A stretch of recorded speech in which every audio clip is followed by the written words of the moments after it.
तमाम तारीफ़ें उस क्रिएटर के लिए जिसने इस यूनिवर्स को एक मकसद के तहत पैदा किया है। रिस्पेक्टेड जनाब जावेद अख्तर साहब, मिस्टर सौरभ द्विवेदी और respected audience, thank you all for being here today. आज की डिबेट में चूंकि हम बात करने वाले हैं डज गॉड एग्जिस्ट के टॉपिक पर, तो ये एक ऐसा टॉपिक है जिसके मुताल्लिक कोई भी डिसीजन लेने के लिए अलग अलग स्टैंडर्ड्स हो सकते हैं। लिहाजा डिबेट के शुरू में ये ज़रूरी है कि हम ये जान लें कि आज के इस टॉपिक में कौन सा स्टैंडर्ड सही होगा और कौन सा गलत होगा।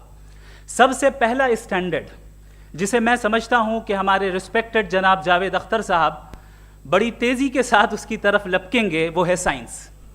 जबकि साइंस दर हकीकत खुदा के एग्जिस्टेंस को डायरेक्टली साबित करने या उसके एग्जिस्टेंस को डिनाई करने के लिए स्टैंडर्ड नहीं बन सकती। और उसकी वजह क्या है, ये मैं नहीं कह रहा, ये वो लोग कह रहे हैं जो साइंस के एक्सपर्ट्स हैं। नेशनल एकेडमी ऑफ साइंस कहती है science doesn't have the processes to prove और disprove the existence of God. Why? क्योंकि साइंस का ताल्लुक एम्पेरिकल एविडेंस से है और एम्पेरिकल एविडेंसेस का ताल्लुक हमारे नेचुरल और फिजिकल वर्ल्ड से है, जबकि गॉड नॉन फिजिकल और सुपर नेचुरल रियलिटी है। लिहाजा नॉन फिजिकल रियलिटी को आप उस टूल के साथ नहीं चेक कर सकते जिसका काम फिजिकल रियलिटी को तलाश करना है। लिहाजा आज इस डिबेट में गॉड की एग्जिस्टेंस को साबित करने या उसे डिनाई करने में साइंटिफिक एविडेंस को एक्सेप्ट नहीं किया जाएगा। दूसरा स्टैंडर्ड हो सकता है रेविलेशन, कि रेविलेशन के जरिए हम ये साबित करें कि गॉड एग्जिस्ट करता है या नहीं। लेकिन ये स्टैंडर्ड भी आज इररेलेवेंट है। क्यों? क्योंकि रेविलेशन मेरे नज़दीक सोर्स ऑफ नॉलेज है, वैलिड सोर्स ऑफ नॉलेज है, लेकिन हमारे जावेद अख्तर साहब के नज़दीक ये वैलिड सोर्स ऑफ नॉलेज नहीं है। लिहाजा आज की डिबेट में मैं एक भी एविडेंस किसी भी मजहबी स्क्रिप्चर से नहीं दूंगा ताकि जावेद अख्तर साहब के लिए वो अनएक्सेप्टेबल ना हो। तीसरा जो मेयार हो सकता है वो है ऑब्जर्वेशन, कि भाई कोई कहे कि हमें खुदा दिखाओ, अगर है तो दिखाओ, या ये कि खुदा के एग्जिस्टेंस पर एम्पेरिकल एविडेंस दो। तो ये है दर हकीकत गलत टूल का इस्तेमाल करना। ये ऐसा ही है कि जावेद साहब मुझसे ये मुतालबा करें कि मुफ्ती साहब आप मेटल डिटेक्टर के जरिए प्लास्टिक डिटेक्ट करके दिखाएं।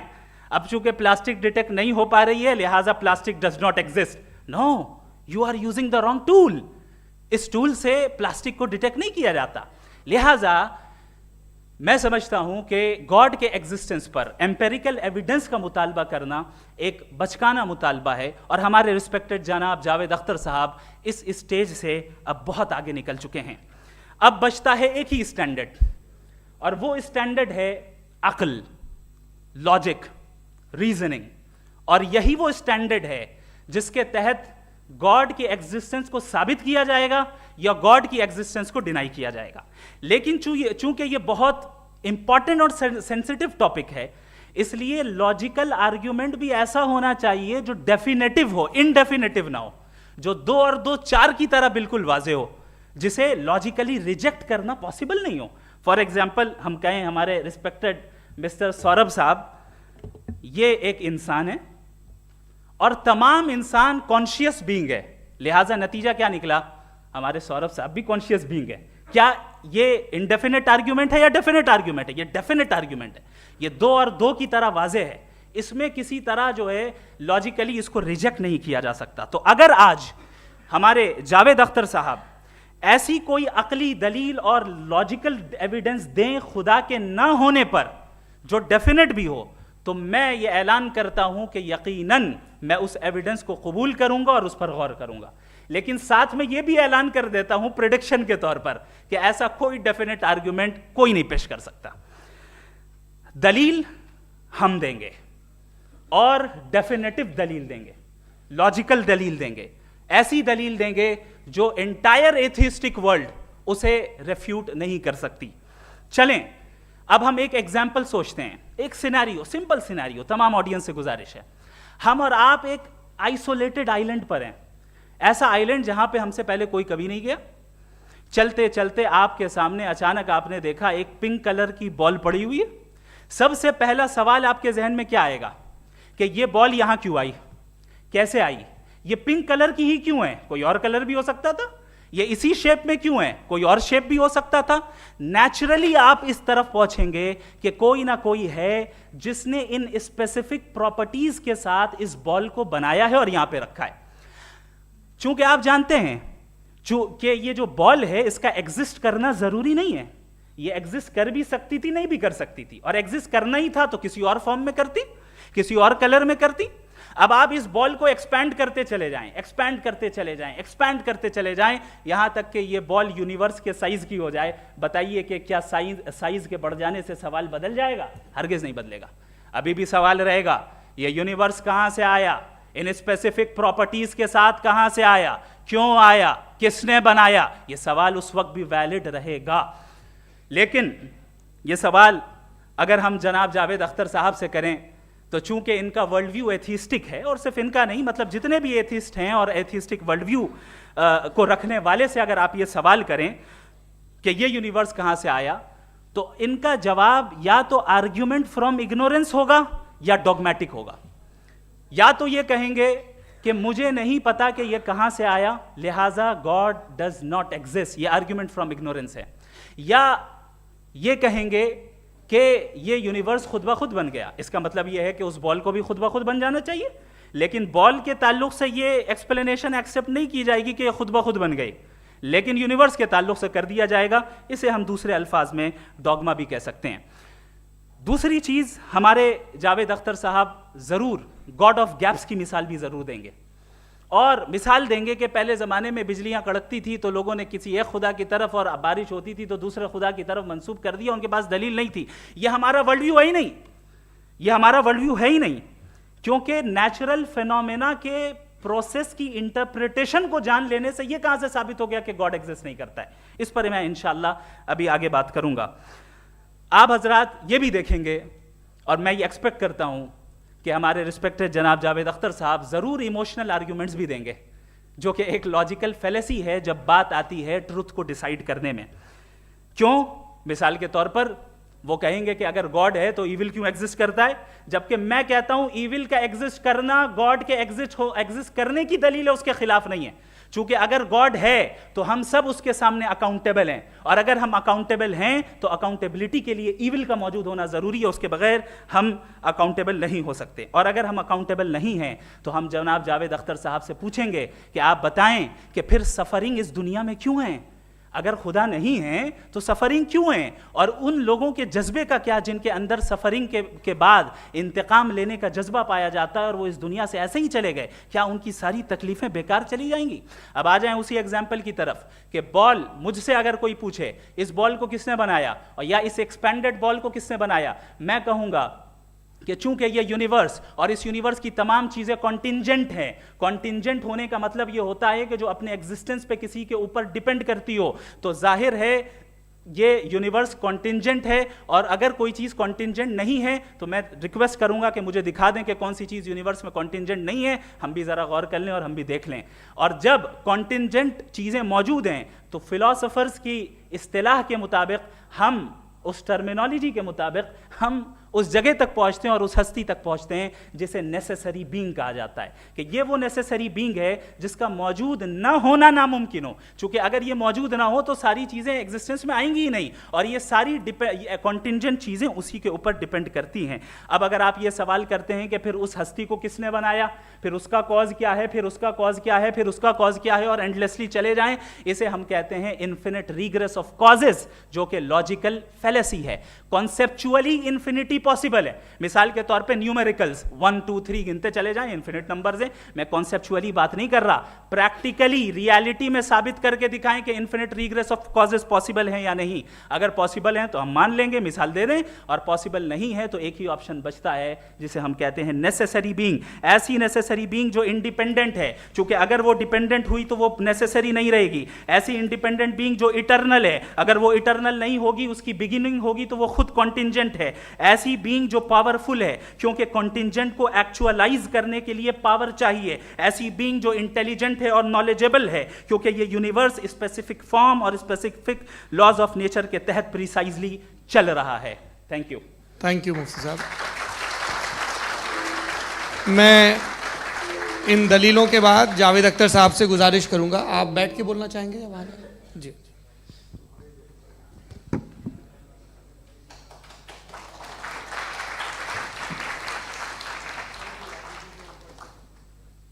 पहले तो मैं मुफ्ती साहब को एक अच्छी खबर देना चाहूँगा कि मेरी नॉलेज साइंस के बारे में बड़ी मामूली है, तो आप फिक्र ना करें उसकी, लेकिन कुछ कॉमन सेंस है मुझ में।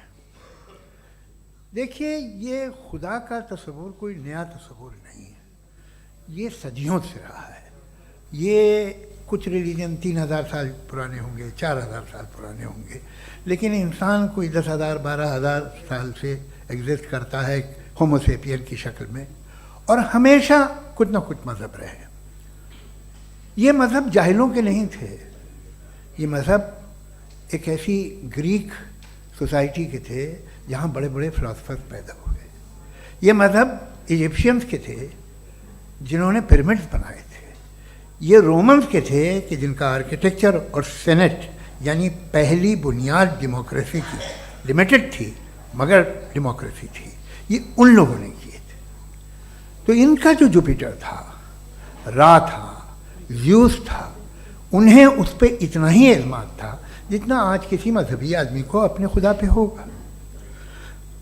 क्रिश्चियनिटी आने से पहले यूरोप में एक मज़हब था जर्मेनिक रिलीजन, उसका एक खुदा था, उसकी एक बीवी थी, उसके 2 बेटे थे, एक बेटी थी। फिर जर्मनी में जब यूरोप में क्रिश्चियनिटी आई तो वो खुदा, उसकी बीवी और पूरे ख़ानदान चला गया। तो हमने अगर हम हिस्ट्री देखें तो खुदा जो हैं वो ज़्यादातर फ़ानी हैं, वो हमेशा रहे नहीं, और वो जो लोग इन्हें मानते थे उनको आप कहें वो तो जाहिल थे, उन्हें तो कुछ पता ही नहीं था। ऐसा नहीं है, वो अपने वक्त में बड़े काबिल लोग थे और अपने वक्त में उन्होंने बड़े बड़े काम किए हैं, फिलोसफर्स थे, साइंटिस्ट थे, लेकिन उनका मज़हब कहाँ गया, उनके खुदा कहाँ गए?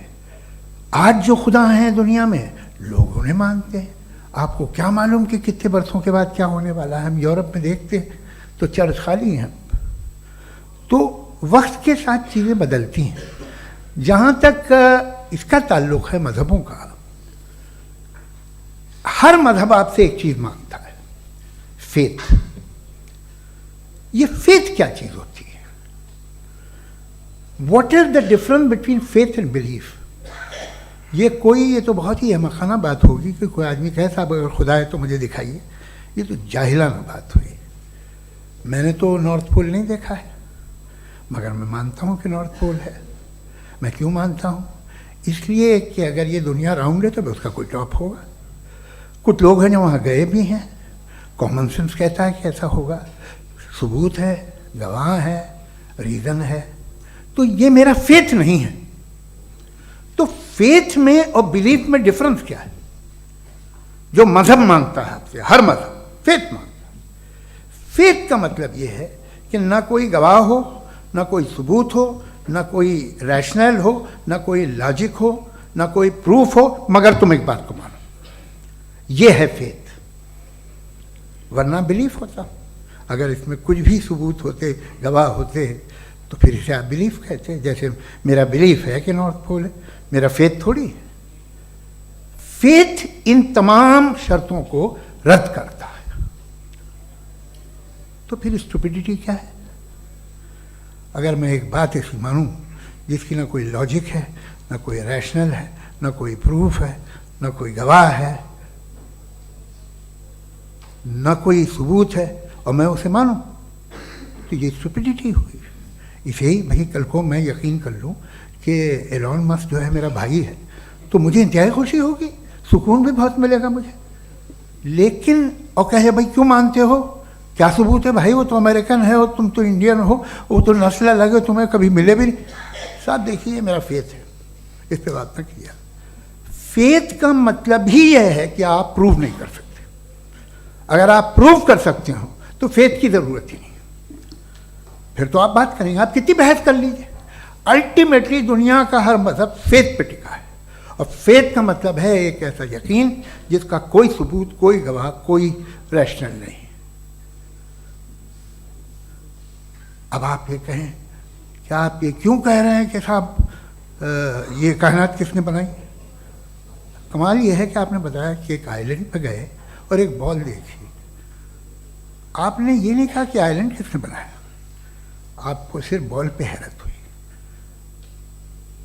हमने आइलैंड पे हमने हैरत नहीं की, होते हैं आइलैंड। इसी तरह ये आइलैंड है, सितारे, ये गैलेक्सीज, ये सब आइलैंड हैं, खला में। हम उन्हें टेकन फॉर ग्रांटेड लेते हैं, हम पूछते नहीं किसने बनाए। आपने जजीरे के बारे में भी नहीं पूछा है। मेरी पैदाइश कैसे हुई? क्या मैं प्लान्ड पैदा हुआ था? I was plan to be born, या एक लकी स्पर्म था जो किसी एक से चिपक गया? मेरी पैदाइश रैंडम। और इंसाफ जिसे आप कहते हैं, इंसाफ का तो नेचर से कोई वास्ता ही नहीं है। जो आप कहते हैं कि एक दिन इंसाफ मिलेगा, इंसाफ is a human concept, nature में कोई इंसाफ नहीं। अगर शेर हिरन को खा जाता है तो उसे कोई सजा नहीं मिलती। अगर एक आंधी आती है और हरे भरे पेड़ों को उखाड़ के फेंक देती है तो आंधियों की जेल नहीं होती है। नेचर में इंसाफ नहीं, इसलिए वो नेचर को इंसाफ की जरूरत भी नहीं। नेचर तमाम एक है। अब हम कहें कि साहब ये देखिए जो मैंने खाना खाया था, ये मेरी आँख तो नहीं यूँ कर दिया उसे, तो इसे सज़ा मिलने नहीं, वो सिस्टम है, ऐसे ही चल रहा है। नेचर बगैर इंसाफ के है। इंसाफ इज अ ह्यूमन कॉन्सेप्ट। तो जो आपसे कहता है कि मैं तुम्हें इंसाफ दूंगा, वो इंसानी जहन की पैदावार है। ये नेचुरल है ही नहीं, ये आसमानी है ही नहीं। नेचर का तसव्वुर, इंसाफ का तसव्वुर। भाई आप साथ मिलते हैं, अब आप लेफ्ट हैंड ड्राइव कर लें, ये क्या है? तमाम सच, तमाम नेकी, तमाम शराफत लेफ्ट हैंड ड्राइव है। वरना क्या होगा, या तो आप क्रॉस कर देंगे, आपका एक्सीडेंट हो जाएगा, या आप किसी को मार देंगे, या ट्रैफिक जैम हो जाएगा। झूठ, बेईमानी, रिश्वतखोरी, ये तमाम जो है driving on the wrong side, इसके ऊपर कुछ नहीं। ये तो हमने बनाया, जैसे हमने लेफ्ट हैंड ड्राइव बनाई है। ये कॉन्सेप्ट ऑफ इंसाफ जो है ये हमारा है, इसका नेचर से कोई वास्ता नहीं। शेर खा जाता है हिरन को, उसे जेल होती है क्या? कुछ भी नहीं, है ही नहीं। तो ये जो दुनिया के रिलीजन प्रॉमिस करते हैं आपसे इंसाफ, इसी से मालूम होता है कि ये मैन मेड है। ये तसव्वुर कहीं और का है ही नहीं। जो नेचर है, कुछ लोग कहते हैं नेचर ही खुदा है, तो नेचर में तो इंसाफ नहीं कहीं। और आप वादा कर रहे हैं कि तुम्हें मरने के बाद इंसाफ मिलेगा।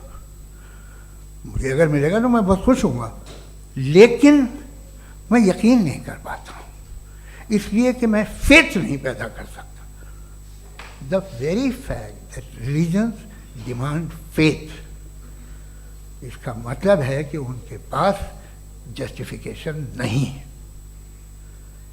अच्छा था, फिर रिलीजन अगर मॉडरेशन में है, कोई सा भी नहीं, वो आप में कुछ खूबियाँ भी पैदा करता होगा, देखिए उससे ये फ़ायदा है, वो फ़ायदा है।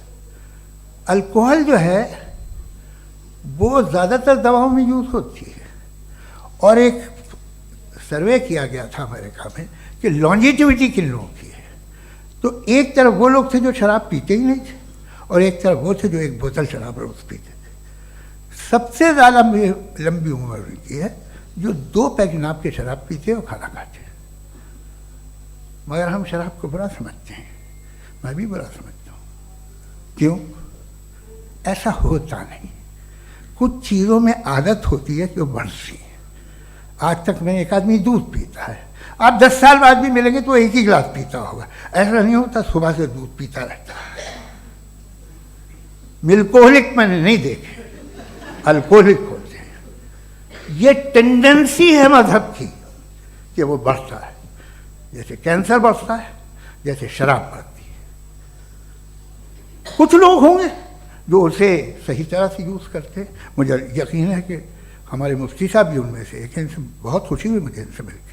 लेकिन कितने लोग हैं कि आज आप देखते हैं दुनिया में जो तबाहियाँ हैं, इनमें कितना हाथ है उन लोगों का जो बिलीवर कहते था मजहब ये नहीं कहता, ना कहता होगा, मगर जब ये मजहब पीते हैं तो ऐसे बिहेव करते हैं।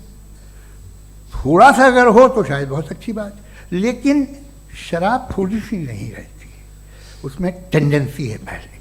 थोड़ा सा अगर 2-3 कैंसर के सेल हो ना बॉडी में तो आदमी स्लिम रहेगा, लेकिन वो 2-3 सेल नहीं रहते, वो मल्टीप्लाई होते हैं। जावेद साहब टाइम पूरा हो गया। टाइम हो गया, तो बस बात खत्म हो गई। अच्छा, मुझे कुछ और कहने को था भी नहीं। जी, मैं पहले जवाबी दौर के लिए इनवाइट कर रहा हूं मुफ्ती साहब को। Your rebuttal round 1, you have 7 minutes.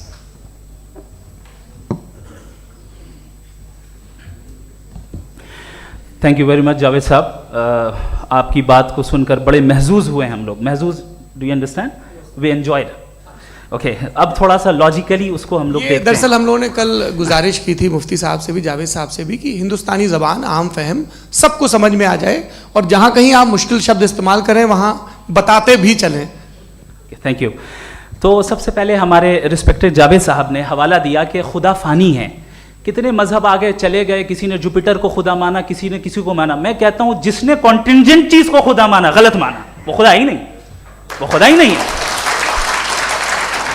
हम तो नेसेसरी बीइंग को साबित करने बैठे हैं, वो नेसेसरी कॉज जो इटरनल है, जो अबदी भी है और अजली भी है। हम किसी और को साबित करने नहीं बैठे। दूसरी चीज उन्होंने कहा कि फेथ एंड बिलीफ, ये एक ऐसी डेफिनेशन है फेथ की जो इन्होंने पहली मर्तबा पेश की है, या माफ कीजिएगा, इन्होंने पहली मर्तबा पेश नहीं की है, रिचर्ड डॉकिंस ने पहली मर्तबा पेश की है। मुझे मालूम है ये सोर्स कहां से है।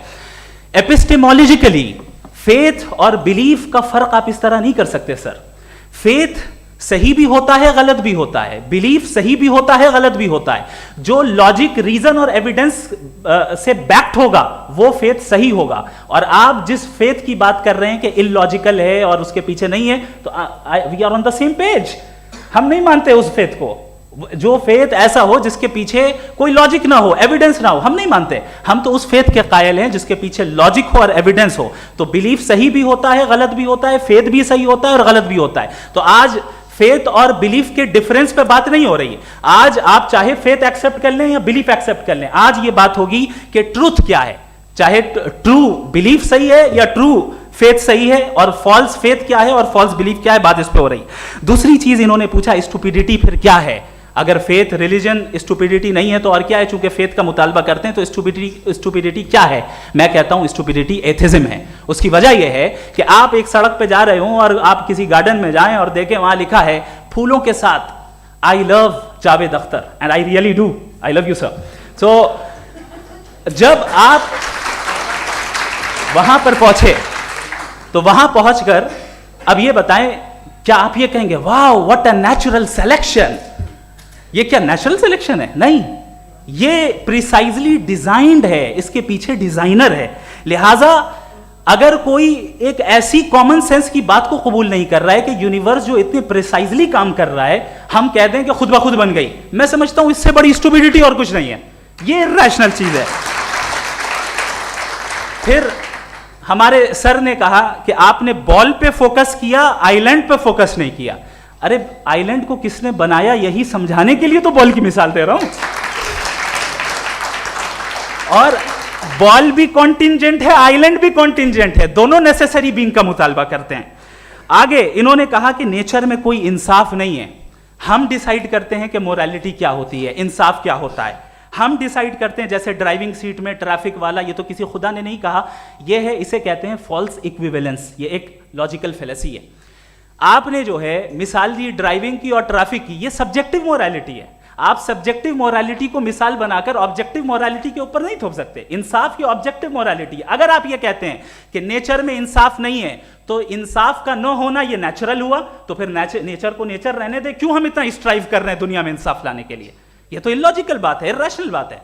इसलिए बहुत सी चीजें ऐसी हैं जो ऑब्जेक्टिवली जो है इविल या गुड हैं, और बहुत सी चीजें ऐसी हैं जो सब्जेक्टिवली हैं। सब्जेक्टिवली जो मोरल होता है या इमोरल होता है, उसको हम सोशल कंसेंसस से या पर्सनल प्रेफरेंस से डिसाइड करते हैं।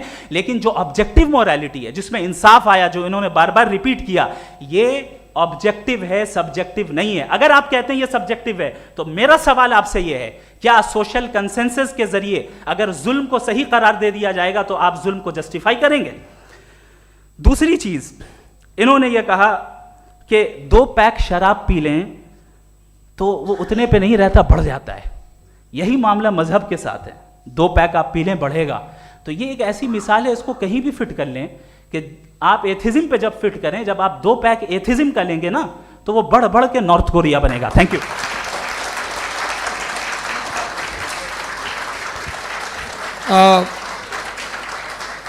फर्स्ट राउंड के रिबटल के लिए मैं जावेद साहब को इनवाइट कर रहा हूं। आपके पास 7 मिनट का वक्त है, रीसेट कर दीजिएगा प्लीज। मुझे इस बात की खुशी है कि मुफ्ती साहब ने भी मान लिया कि नेचर में कोई इंसाफ नहीं है। तो कोई भी चीज़ जो इंसान ने नहीं बनाई है उसमें इंसाफ नहीं होता है। एक बात मैं आपसे अर्ज़ करूँ, ज़रा पता लगा लीजिएगा, ये जो आप बाग में जाते हैं बेहद खूबसूरत फूल देखते हैं ना, इनमें से कोई नेचुरल नहीं है। ये सारे फूल क्रॉस करके बनाए गए हैं। जो जंगल में फूल होते हैं निहायत मामूली होते हैं, ये फूल इंसानों ने बनाए हैं। जो आप बाग में देख के वाह वाह कहते हैं, ये इंसानों के बनाए हुए हैं। डिफरेंट फूलों को क्रॉस करके, डेवलप करके, फिर क्रॉस करके इस तरह से बनाए गए। नेचुरल फ्लावर नहीं। किसी जंगल वीरान में जाके आप गुलाब के फूल नहीं देखेंगे। ये सब बनाए हुए इंसान ने, बहुत से काम इंसान ने किए हैं। बाकी है कि आपने मेरी एक बात का जवाब नहीं दिया, जिससे मुझे शिकायत है कि फेथ क्या है और आप फेथ मांगते क्यों हैं मुझसे? आप तो लॉजिकल हैं, आपके पास तो सारे रैशनल्स हैं, आपके पास सारे सबूत हैं, तो आपको फेथ की डिमांड क्यों करते हैं कि भाई तुम सरेंडर कर दो और सवाल मत करो? कोई मजहब सारे सवाल करने की इजाज़त नहीं देता है और मना करता है कि ज़्यादा सवाल ना करो, बहक जाओगे तुम। आप क्यों रोकते हैं? हकीकत यह है कि इंसानी तारीख क्या है। इंसानी तारीख ये है कि दुनिया में 2 तरह के लोग हुए हैं। एक वो जिन्होंने अपनी लाइल्मी की परस्तिश की है, दूसरे वो जिन्होंने अपनी इग्नोरेंस या लाइल्मी से झगड़ा किया है और मालूम किया है कि क्या है। ये जो आप कह रहे हैं, आज आप हैरान हैं कि भाई ये यूनिवर्स कैसे बनी। लोग हैरान थे कि सूरज डूबता है तो इधर से कैसे निकलता है। और आप एक कदम जाके हमेशा का मानने को तैयार है, एक कदम पीछे ही मान जाइए। भाई आप इसके बाद जाते हो, कहते सवाल ना करना कि ये कहाँ से आया, ये पावर तो हमेशा से हमेशा रहेगी। तो आप यूनिवर्स के बारे में मानने में क्या तकलीफ है? एक कदम पहले रुक जाइए। ये हमेशा से थी या नहीं थी हमें मालूम नहीं है। और ये कहना कि हमें मालूम नहीं है, कमाल ये है कि दुनिया के सारे मजहब सब जानते हैं ये दुनिया कैसे बनी थी, कैसे मिटेगी, मरने के बाद क्या होगा, इनको सब इल्म है। इनको किसी को डायनासोर होते थे पहले ये नहीं पता था, किसी को नहीं पता। किसी भी दुनिया की मजहबी किताब में डायनासोर का जिक्र नहीं है। लेकिन बाकी सब बातें, how to make universe in 4 easy lessons and बाकी सब पता है। जिसको सब पता है वो गड़बड़ है। हम में ये इंकिसार, ये ह्यूमिलिटी होनी चाहिए कि हम ये कहें कि हमें ये बहुत सारी बातें नहीं मालूम, लेकिन हम उनकी परस्तिश ना करें, अपनी लाइल्मी को की परस्तिश ना करें, हम उसे पता लगाने की कोशिश करें।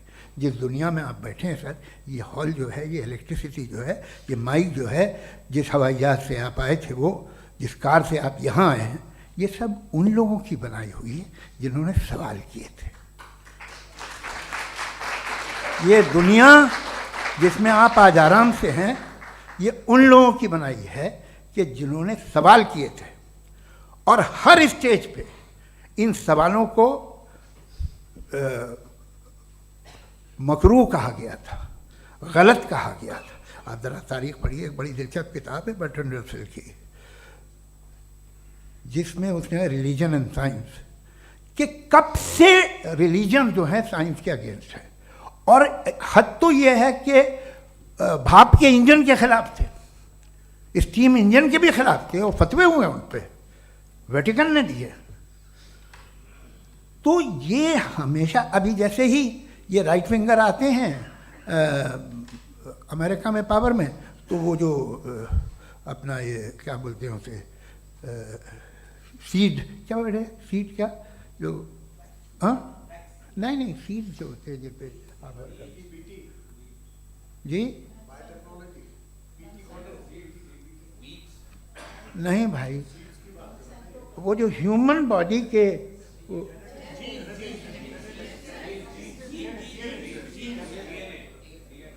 उस पर रिसर्च बंद हो जाती है, रिपब्लिकन नहीं करने देते। अरे भाई इतना डर क्या है तुम्हें?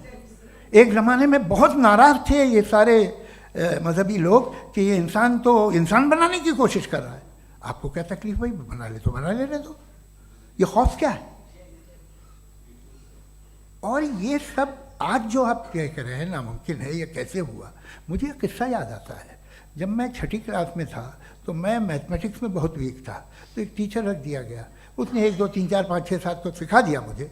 वो दिन मैं भूल नहीं सकता हूँ मुफ्ती साहब, जिस दिन उसने ये बताया कि 1/2 क्या होता है और 3/4 क्या होता है, मुझे ऐसा लगा कि मेरा सर बीच से फट जाएगा। यह आदमी कह रहा है कि जो दीवार के अंदर जाओ वॉक करते हुए। आज हंसता हूँ मैं इस बात पे।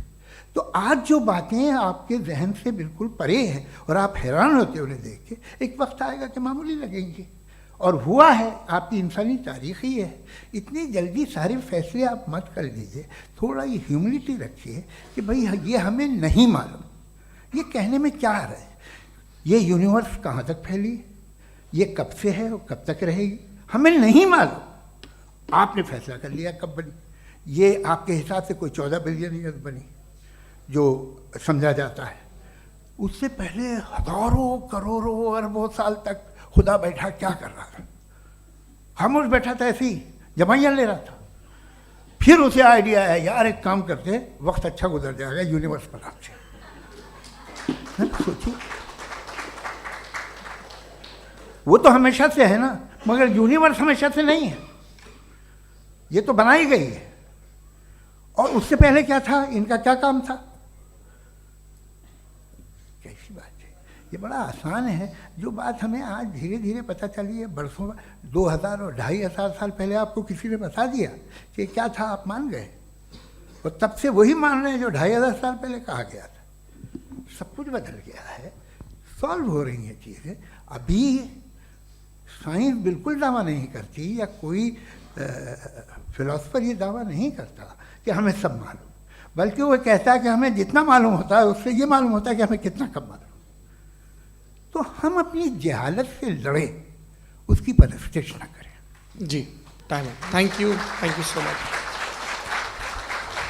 मैं तर्कों की श्रृंखला में राउंड 2 के लिए मुफ्ती साहब को आमंत्रित कर रहा हूँ। आपके पास एक बार फिर से 7 मिनट का वक्त है। शुक्रिया। जनाब जावेद अख्तर साहब कई मर्तबा दोहरा रहे हैं कि फ़ेथ का मतलब बताइए, फ़ेथ का मतलब बताइए। मैंने बता दिया, फ़ेथ सही भी होता है, गलत भी होता है। और आज हम फ़ेथ पे बात नहीं कर रहे, हम ट्रुथ और डज गॉड एग्जिस्ट पे बात कर रहे हैं। क्या डज गॉड एग्जिस्ट, ये ट्रुथ यानी गॉड है या नहीं है, इसमें से दोनों ट्रुथ क्या है। अब आप उसे फ़ेथ कह लें, बिलीफ कह लें, नॉट माई बिजनेस। उसके बाद आपने कहा कि भाई सवाल करने से मजहब रोकता है। मैं कहता हूं जो रोकता है वो रोकता होगा, मैं नहीं रोकता। बल्कि सवाल करें, सवाल करना चाहिए। सवाल कर करके तो हम आगे बढ़ते हैं, तरक्की करते हैं, और इसीलिए मैं आज यहाँ पे आया हूँ। लेकिन सवाल सिर्फ खुदा से नहीं होगा, आपसे भी होगा। सवाल एथिज्म से भी होगा, सवाल सिर्फ मजहब से नहीं होगा, सबसे होगा। और आज मैं सवाल करूंगा और उम्मीद है कि आप जवाब देंगे। अभी तक आपने वैसे कॉन्टिंजेंसी आर्गुमेंट का कोई जवाब नहीं दिया। चलें, आपने कहा यूनिवर्स के बारे में इटर्नल क्यों नहीं बोल देते। ये चूंकि लॉजिकली पॉसिबल ही नहीं है कि यूनिवर्स इटर्नल हो। यूनिवर्स एक कॉन्टिंजेंट चीज है जो टाइम एंड स्पेस के पाबंद है, टाइम एंड स्पेस से बाउंड है। जो टाइम एंड स्पेस से बाउंड होगा वो कॉन्टिंजेंट होगा, जो कॉन्टिंजेंट होगा वो उसकी बिगिनिंग हुई होगी, जिसकी बिगिनिंग हुई होगी वो इटर्नल नहीं हो सकता। ये तो कॉमन सी बात है। आपने कहा कि किसी मजहबी किताब में डायनासोर का जिक्र नहीं है। अफसोस कि आज तक किसी मैथमेटिक्स के किताब में मुझे डायनासोर का जिक्र नहीं मिला। तो इसका मतलब मैथमेटिक्स की किताब बेकार है? नहीं, उसका वो टॉपिक नहीं है। रेवलेशन का और मजहबी किताबों का टॉपिक ये नहीं है कि आपको आके बताए साइकिल कैसे बनाते हैं, या आकर ये बताएं कि जो है डायनासोर कब था। वो तो मोरालिटी सिखाने आया है, गॉड के बारे में बताने आया, नॉन फिजिकल रियलिटी की हकीकत को सिखाने के लिए आया। रिलीजियन साइंस को रोकता है? नहीं रोकता। अगर रोकता है तो गलत करता है। रिलीजियन साइंटिज्म को रोकता है, जिसमें हमारे जावेद साहब मुब्तला हैं। साइंस और साइंटिज्म में फर्क है। साइंटिज्म यह है कि आप समझें कि साइंस और साइंटिफिक मेथोडोलॉजी ये नॉलेज को हासिल करने का वाहिद सोर्स ऑफ नॉलेज है, यह है साइंटिज्म। हम इसे रिजेक्ट करते हैं। हम साइंस को तो तरक्की करते हैं, भाई आप हमारी पूरी तारीख कर लें, पढ़ लें तो आपको पता चल जाएगा। बहरहाल ये अलग टॉपिक है। उसके बाद इन्होंने एक लफ्ज़ कहा, वेटिकन ने फतवा दिया। वेटिकन का फतवे से कोई ताल्लुक नहीं है, दोनों कॉन्ट्राडिक्टरी अल्फाज हैं। उसके बाद उन्होंने कहा कि भाई हमें नहीं मालूम, अगर नहीं मालूम तो क्लियरली कह देना कि नहीं मालूम है, इसमें क्या हरज है। तो वही तो मैं कह रहा हूं ना कि आप कह दें कि नहीं मालूम, लेकिन क्लेम क्यों कर रहे हैं कि गॉड एग्जिस्ट नहीं कर रहा है। आप कह दें नहीं मालूम है, हो सकता है हो सकता ना हो, लेकिन आप क्लेम कर रहे हैं। The moment you say God does not exist, this is a claim, and now the burden of proof is upon you too, जैसे हमारे ऊपर है। और क्यों है मैं बताता हूं, क्यों है ये भी मैं बताता हूं। फिलोसॉफिकली जो क्लेम होता है ना, सिर्फ ये नहीं होता कि इंसान कहे पॉजिटिव क्लेम करे और नेगेटिव क्लेम करे तो बर्डन ऑफ प्रूफ नहीं है। आप मिसाल के तौर पे मैं कहूं कि फुला उस कमरे में कोई नहीं है, मैंने एक नॉलेज का क्लेम किया है। उस कमरे में कोई नहीं है, मैंने एक नॉलेज का क्लेम किया। या तो मैं कहूं मुझे नहीं पता, हो भी सकता है नहीं भी हो सकता है, this is not a claim. लेकिन जब मैं कह रहा हूं कि वहां कोई नहीं है या मैं कह रहा हूं वहां कोई है, दोनों क्लेम है और दोनों के ऊपर बर्डन ऑफ प्रूफ है। हमारे ऊपर भी बर्डन ऑफ प्रूफ है, मैंने कंटिजेंसी आर्ग्यूमेंट दिया, इसे तोड़कर दिखाइए। आखिरी चीज इन्होंने कहा कि खुदा दुनिया बनाने से पहले 150 साल पहले या करोड़ों साल पहले क्या कर रहा था। अरे हजरत, चलें बहरहाल मैं जवाब दे देता हूं, आप हमारे रिस्पेक्टेड पर्सनालिटी हैं, अगर आप नहीं होते तो मैं इसे एंटरटेन ही नहीं करता। टाइम ये 100 साल पहले या 100 साल बाद, पहले बाद में अभी, ये वो अल्फाज हैं जिनका ताल्लुक टाइम से है। टाइम शुरू ही हुआ है यूनिवर्स की बिगिनिंग के बाद, तो उसके पहले खुदा क्या कर रहा था, सवाल इलॉजिकल है, ये फेलेसी है। यानी आप ये कह रहे हैं कि यूनिवर्स के बनने से पहले खुदा क्या कर रहा था, टाइम के बनने से पहले, पहले का ताल्लुक टाइम से, टाइम उस वक्त था ही नहीं, तो ये सवाल ही इनवैलिड है खुदा के ताल्लुक से। दूसरी चीज, आर्ग्यूमेंट ऑफ कंटिजेंसी जो मैंने आपके सामने पेश की है, आपने बार बार ये प्रूफ किया और ये कह रहे हैं कि गॉड ऑफ गैप्स। देखिए पहले नहीं मालूम था, साइंस ने कर दिया। सिंपल्स की मिसाल से मैं समझा देता हूं। जिस गैप्स की आप बात कर रहे हैं ना, साइंस उन गैप्स को जिन चीज के जरिए भी प्रूव करेगा वो कॉन्टिजेंट ही होगा, अब चाहे वो फोर्स हो, मैटर हो या एनर्जी हो। लिहाजा सवाल हमारा उस वक्त भी वैलिड होगा जब तक कि आप नेसेसरी बीइंग पे ना आ जाएं, और इन्फिनिट रिग्रेस पॉसिबल नहीं है of causes in practical world, तो जाहिर है कहीं रुकना पड़ेगा, जहां रुकेंगे वही खुदा है। दूसरी चीज, आपने ये क्या कह रहा था मैं, किस पॉइंट को? What? Oh no, after that, just now. हाँ, जहां रुकेंगे वही खुदा है। बहरहाल तो टाइम का जिक्र हो गया, गॉड ऑफ गैप, सॉरी या इसकी एक मिसाल आप ले लें। एक कार है, एक साहब ने देखा कि भाई कार जो है उसके व्हील्स कितने अच्छे लगे हुए हैं सही जगह पे, स्टीयरिंग जो है कितने अच्छे जगह पे लगी हुई है, और सीट्स कितने वेल डिजाइंड है, कितनी प्रिसाइजली ये कार काम कर रही है, तो जरूर कोई ना कोई इसे क्रिएट किया है, किसी ने क्रिएट किया है। अब जावेद साहब आए और कहे अरे जनाब बोनेट खोलिए, इसमें इंजन है, इंजन इस कार को चला रहा है, hence prove no one has created the car. This is illogical, this is irrational. आपने इंजन के जरिए उस गैप को तो साबित किया, लेकिन क्या उससे कार की जो क्रिएशन है और उसका जो क्रिएटर है ये इम्पॉसिबल हो जाए, ऐसा पॉसिबल है? उसका सवाल खत्म हो जाए, ऐसा पॉसिबल है? नहीं। आपने गैप्स को फिल करके, कॉन्टिंजेंट चीजों से गैप्स को फिल करके हमारे ऑब्जर्वेशन को और ब्रॉड कर दिया। अब हमें और पता चल गया कि ये जो कार है इसका सिस्टम कितना ज्यादा कॉम्प्लेक्स है। पहले कम समझते थे, अब कॉम्प्लेक्सिटी और ज्यादा वाजे हो गई। अब हमें समझ में आ रहा है कि हमारी सर्टेनिटी और बढ़ गई कि जरूर इस कार को किसी ना किसी ने बनाया। यही मामला यूनिवर्स का है। साइंस हमेशा फिजिकल वर्ल्ड की चीजों को ही फिल करती जाएगी और फिजिकल चीजों से ही करती जाएगी, चूंकि एम्पेरिकल एविडेंस का ताल्लुक फिजिकल वर्ल्ड से है। आप साइंस के जरिए मेटाफिजिकल रियलिटी को कभी साबित नहीं कर सकते। ये रॉन्ग टूल का इस्तेमाल करना है। ये वही काम है कि आप मेटल डिटेक्टर से प्लास्टिक डिटेक्टर करने चलें, जो कि जाहिर है सही नहीं है। Thank you.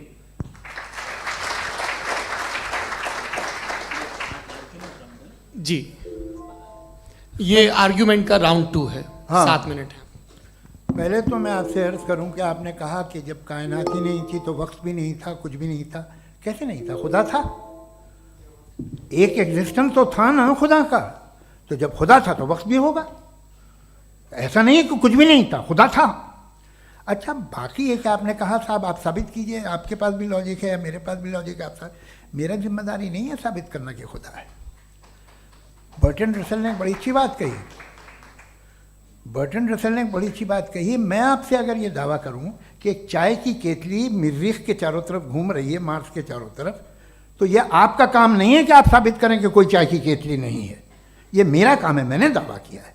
ये दावा तो मजहबी लोग करते हैं कि खुदा है। मैं क्यों साबित करूं कि नहीं है? जब तक आप मुझे कन्विंस नहीं कर देंगे मैं नहीं मानूंगा। आपकी जिम्मेदारी है, मेरी जिम्मेदारी नहीं है।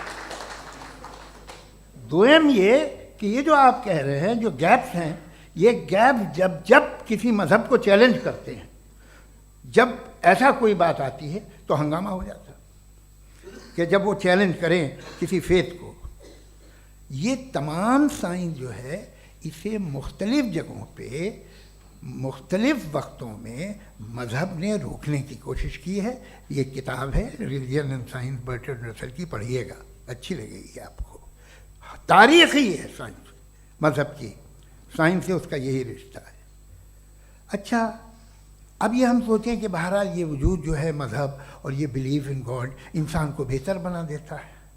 तो एक काम कीजिए, हिंदुस्तान वर्ल्ड का नक्शा लीजिए और मार्क कीजिए कि रिलीजन कहाँ कहाँ ज़्यादा है, कहाँ कहाँ, चाहे वो लैटिन अमेरिका हो या मिडल ईस्ट हो या फार ईस्ट हो या हिंदुस्तान के वो इलाके जहाँ मजहबियत ज़्यादा है। रख दीजिए नक्शा अलग। अब दूसरा नक्शा कि कहाँ कहाँ नाइंसाफ़ी, रिप्रेशन, औरतों के हुकूक की पामाली, जुल्म, डिक्टेटरशिप कहाँ है, नक्शा एक ही होगा। तो आप मुझे बताएं कि जो इसका तरकीब इस्तेमाल क्या है, खुदा का तरकीब इस्तेमाल तो बताइए। आप छोटी सी दवा सड़क पे बेचते हैं, उसकी भी तरकीब इस्तेमाल बताते हैं। इसके इस्तेमाल से तो फ़ायदा नहीं हुआ किसी को। जो सारे के सारे ख़राब मुल्क हैं, ख़राब समाज है, वो सारे जुल्म खुदा के नाम पे करते हैं। वो गलत करते हैं, सही करते हैं, मुझे क्या लेना देना उससे। इस्तेमाल से मालूम होता ना। एक विस्की की बोतल कभी शायद देखी हो आपने, लाल रंग की होती है, उस पर रोशनी और छपड़ा इंतहाई खूबसूरत लगती है, क्या बिगाड़ रही है किसी का? उसका इस्तेमाल गलत है, इसलिए आप उसे नापसंद करते हैं। इसका इस्तेमाल गलत है, इस तसव्वुर का इस्तेमाल ही गलत है और हमेशा से गलत हुआ है। आप देख लीजिए, इंसानी तारीख देख लीजिए, आज देख लीजिए, हिंदुस्तान देखिए, दुनिया देख लीजिए, क्या हो रहा है। इसे कैसे इस्तेमाल कर रहे हैं फेथ वाले लोग? क्या फेयर हैं, जस्ट हैं, जो अपने खुदाओं पे यकीन रखते हैं? वो किस तरह के लोग हैं? वो लोगों को इंसाफ देते हैं, वो बेहतर इंसान बने। तो इस दवा का फ़ायदा क्या है? चलो बहुत फ़ायदा हो रहा तो मैं इस्तेमाल कर लूँगा, मुझे तो इस दवा का कोई फ़ायदा दिखता ही नहीं। मुझे तो ऐसा लगता, मैं एक और बात बताऊं, अगर कोई आदमी मजहबी है और अच्छा आदमी है तो मैं उसकी बहुत इज्जत करता हूँ, इसलिए कि मेरा ख्याल है मजहबी आदमी का अच्छा होना मुझसे अच्छा होने से ज़्यादा मुश्किल है। भाई हर चीज़ की एक लिमिट है। आप इतना भाग सकते हैं, इतना नहीं भाग सकते, इतना वज़न उठा सकते, इतना नहीं उठा सकते, इतना दूर देख सकते हैं, इतना दूर नहीं देख सकते। उसी तरह कॉमन सेंस कहता है कि आप में नेकी का भी एक कोटा होगा। अब आप अगर सुबह जाते हैं अपनी इबादत गाह और इबादत करते हैं तो बाहर निकलते हैं तो आप तो यही महसूस करते हैं कि आपने एक बहुत अच्छा काम किया, आपकी नेकी का एक बहुत बड़ा कोटा खर्च हो गया जिससे किसी का कोई फ़ायदा नहीं। मैं तो नहीं जाता हूँ तो मुझे तो किसी को खाना खिलाना पड़ेगा, किसी बेवा की मदद करनी पड़ेगी। मैं अपना कोटा कैसे कंज्यूम करूं? आप अपना कोटा, सारे मजहबी लोग इंतहाई यूजलेस कामों में यूज़ करते हैं। उसके बाद भी अगर आप में बच्ची है थोड़ी सी शराफत तो भाई वाह, क्या बात है।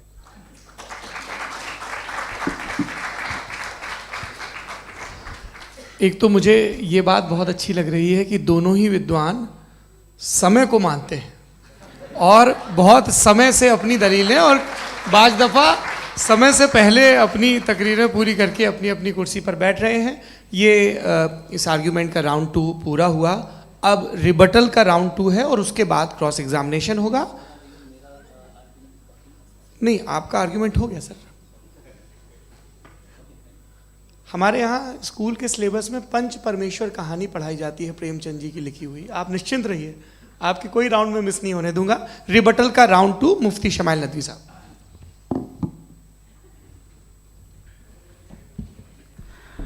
असल में जो हकीकी प्रॉब्लम है, असल प्रॉब्लम है, वो ये है कि जावेद साहब के पास कॉन्सेप्ट ऑफ गॉड क्लियर नहीं है। इन्होंने कहा कि कायनात से पहले खुदा तो था, तब भी तो टाइम होगा।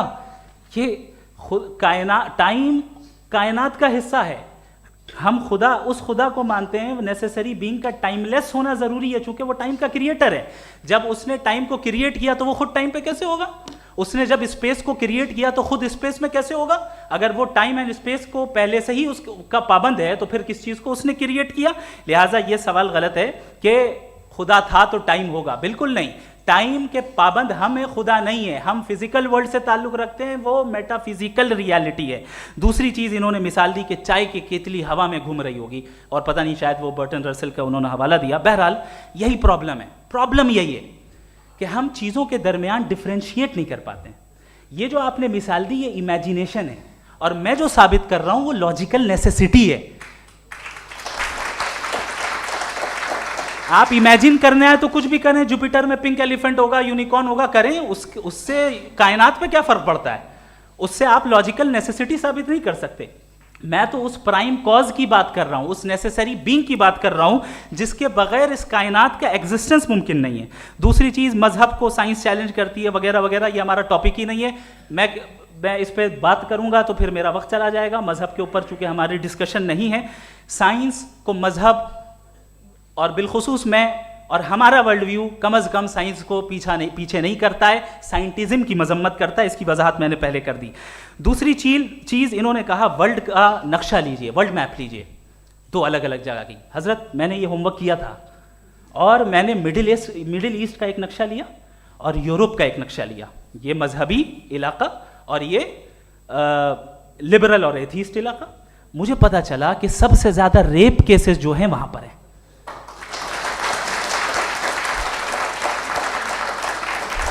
मुझे ये पता चला यूएन की रिपोर्ट के मुताबिक, मैं ये अपने घर से नहीं लेके आ रहा, कि जो वर्किंग वुमेन है यूरोपियन कंट्रीज में, उसमें 81% वुमेन सेक्सुअल हैरेसमेंट का वर्क में शुमार हो रही है। ये मिडिल ईस्ट में नहीं हो रहा है, वो मजहबी लोग हैं इसलिए नहीं हो रहा है।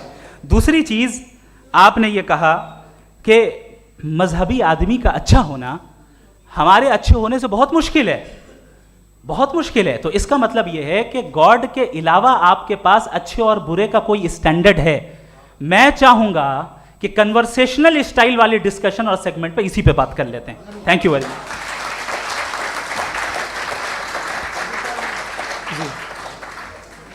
ये रिबटल का राउंड 2 है। आपके पास 5 मिनट का वक्त है, और इसके बाद क्रॉस एग्जामिनेशन शुरू करेंगे। आप चाहें तो जो इन्होंने सवाल पूछे उनके जवाब आप रिबटल में भी दे सकते हैं। जी जी, देखिए पहले तो ये बात कि ये मिसाल गलत नहीं है, गलत है। इन्होंने पहले ही हमको डिसार्म कर दिया। कह लिया अकल से मामला सॉल्व नहीं हो सकता, लॉजिक से आप पहुंच नहीं सकते। ये एक मेटाफिजिकल चीज़ है। मेटाफिजिकल अजीब सा लफ्ज़ है, ठीक से किसी को माने नहीं मालूम इसके, तो ऐसा लगता है कुछ बड़ी चीज़ है। अरे भाई क्या होता है मेटाफिजिकल, बताओ, खड़ी हो। ये एक लफ्ज़ है जो कहीं भी इस्तेमाल हो जाता है। जब आप एक बात कर रहे हैं और आप मुझसे बहस कर रहे हैं तो मुझे मेटाफिजिकल मत बताइए, आप लॉजिकली मुझे प्रूफ किए। और अगर लॉजिकली आप नहीं बात करते साहब ये मेटाफिजिकल है, तो फिर हम आप बात क्या कर रहे हैं? मेरा आपका किस ज़बान में कॉन्वर्सेशन होगा? और ये कहना कि वक्त पहले नहीं था, तो फिर क्यों कहते हैं ये हमेशा से और हमेशा रहेगा? हमेशा वक्त है, तो आप कैसे कहते हैं वो हमेशा से है और हमेशा रहेगा? हमेशा का मतलब है कोई वक्त, अगर वक्त ही नहीं है तो हमेशा कैसे? बाहर वो रहेगा। अब मैं ये देखता हूँ, आपने कहा ना कि वहाँ रेप ज़्यादा होते हैं, तो हम एक बात देखते हैं कि ये दुनिया जिस पे वो कादर मुतलक है, जिसकी मर्ज़ी के बगैर पत्ता भी नहीं हिलता, ओमनीपोटेंट है, ये दुनिया चल कैसे रही है?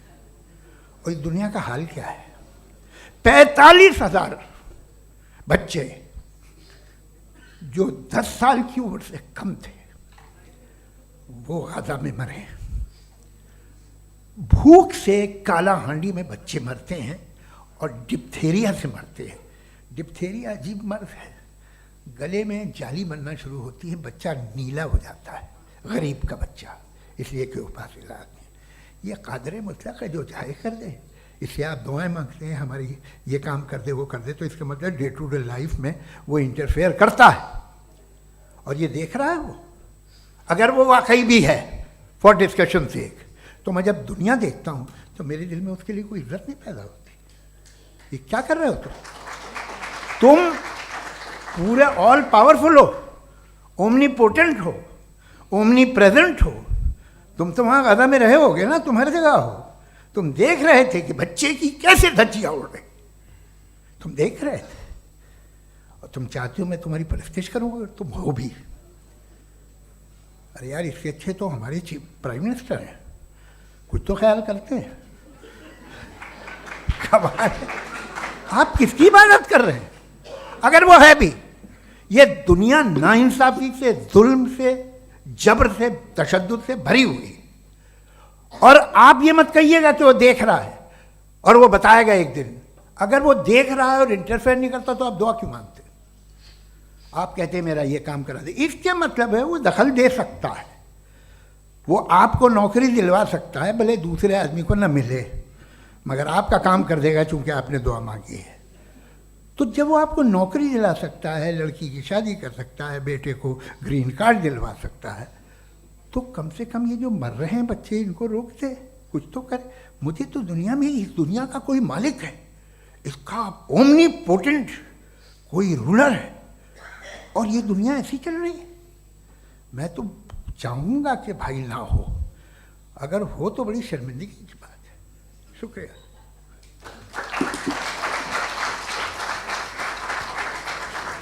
देवियों और सज्जनों, इस बहस के 2 राउंड और 2 रिबटल पूरे हो चुके हैं। अब सबसे ज़रूरी और सबसे मुश्किल राउंड शुरू हो रहा है, क्रॉस एग्जामिनेशन का। अब इन विद्वानों की सज्जनता की एक परख भी होगी और वक्त हमने 16 मिनट का तय किया है। पहला सवाल आप पूछना चाहेंगे? जी बिल्कुल। पहले बोले भी आप आप माइक ले लीजिएगा हाथ में, ये नीचे से ऑन किया। जी मैं बोलता हूँ, ये डायस हटा सकते हैं क्या हम थोड़ा क्विकली? डायस पीछे कर दीजिए बस थोड़ा सा, है, ताकि ये जो दाएं बाएं लोग बैठे हैं, इसे हटा ही दीजिए। अब हम वहाँ तो जाने वाले नहीं, आराम से आराम से। दोनों तरफ से हटा दीजिए।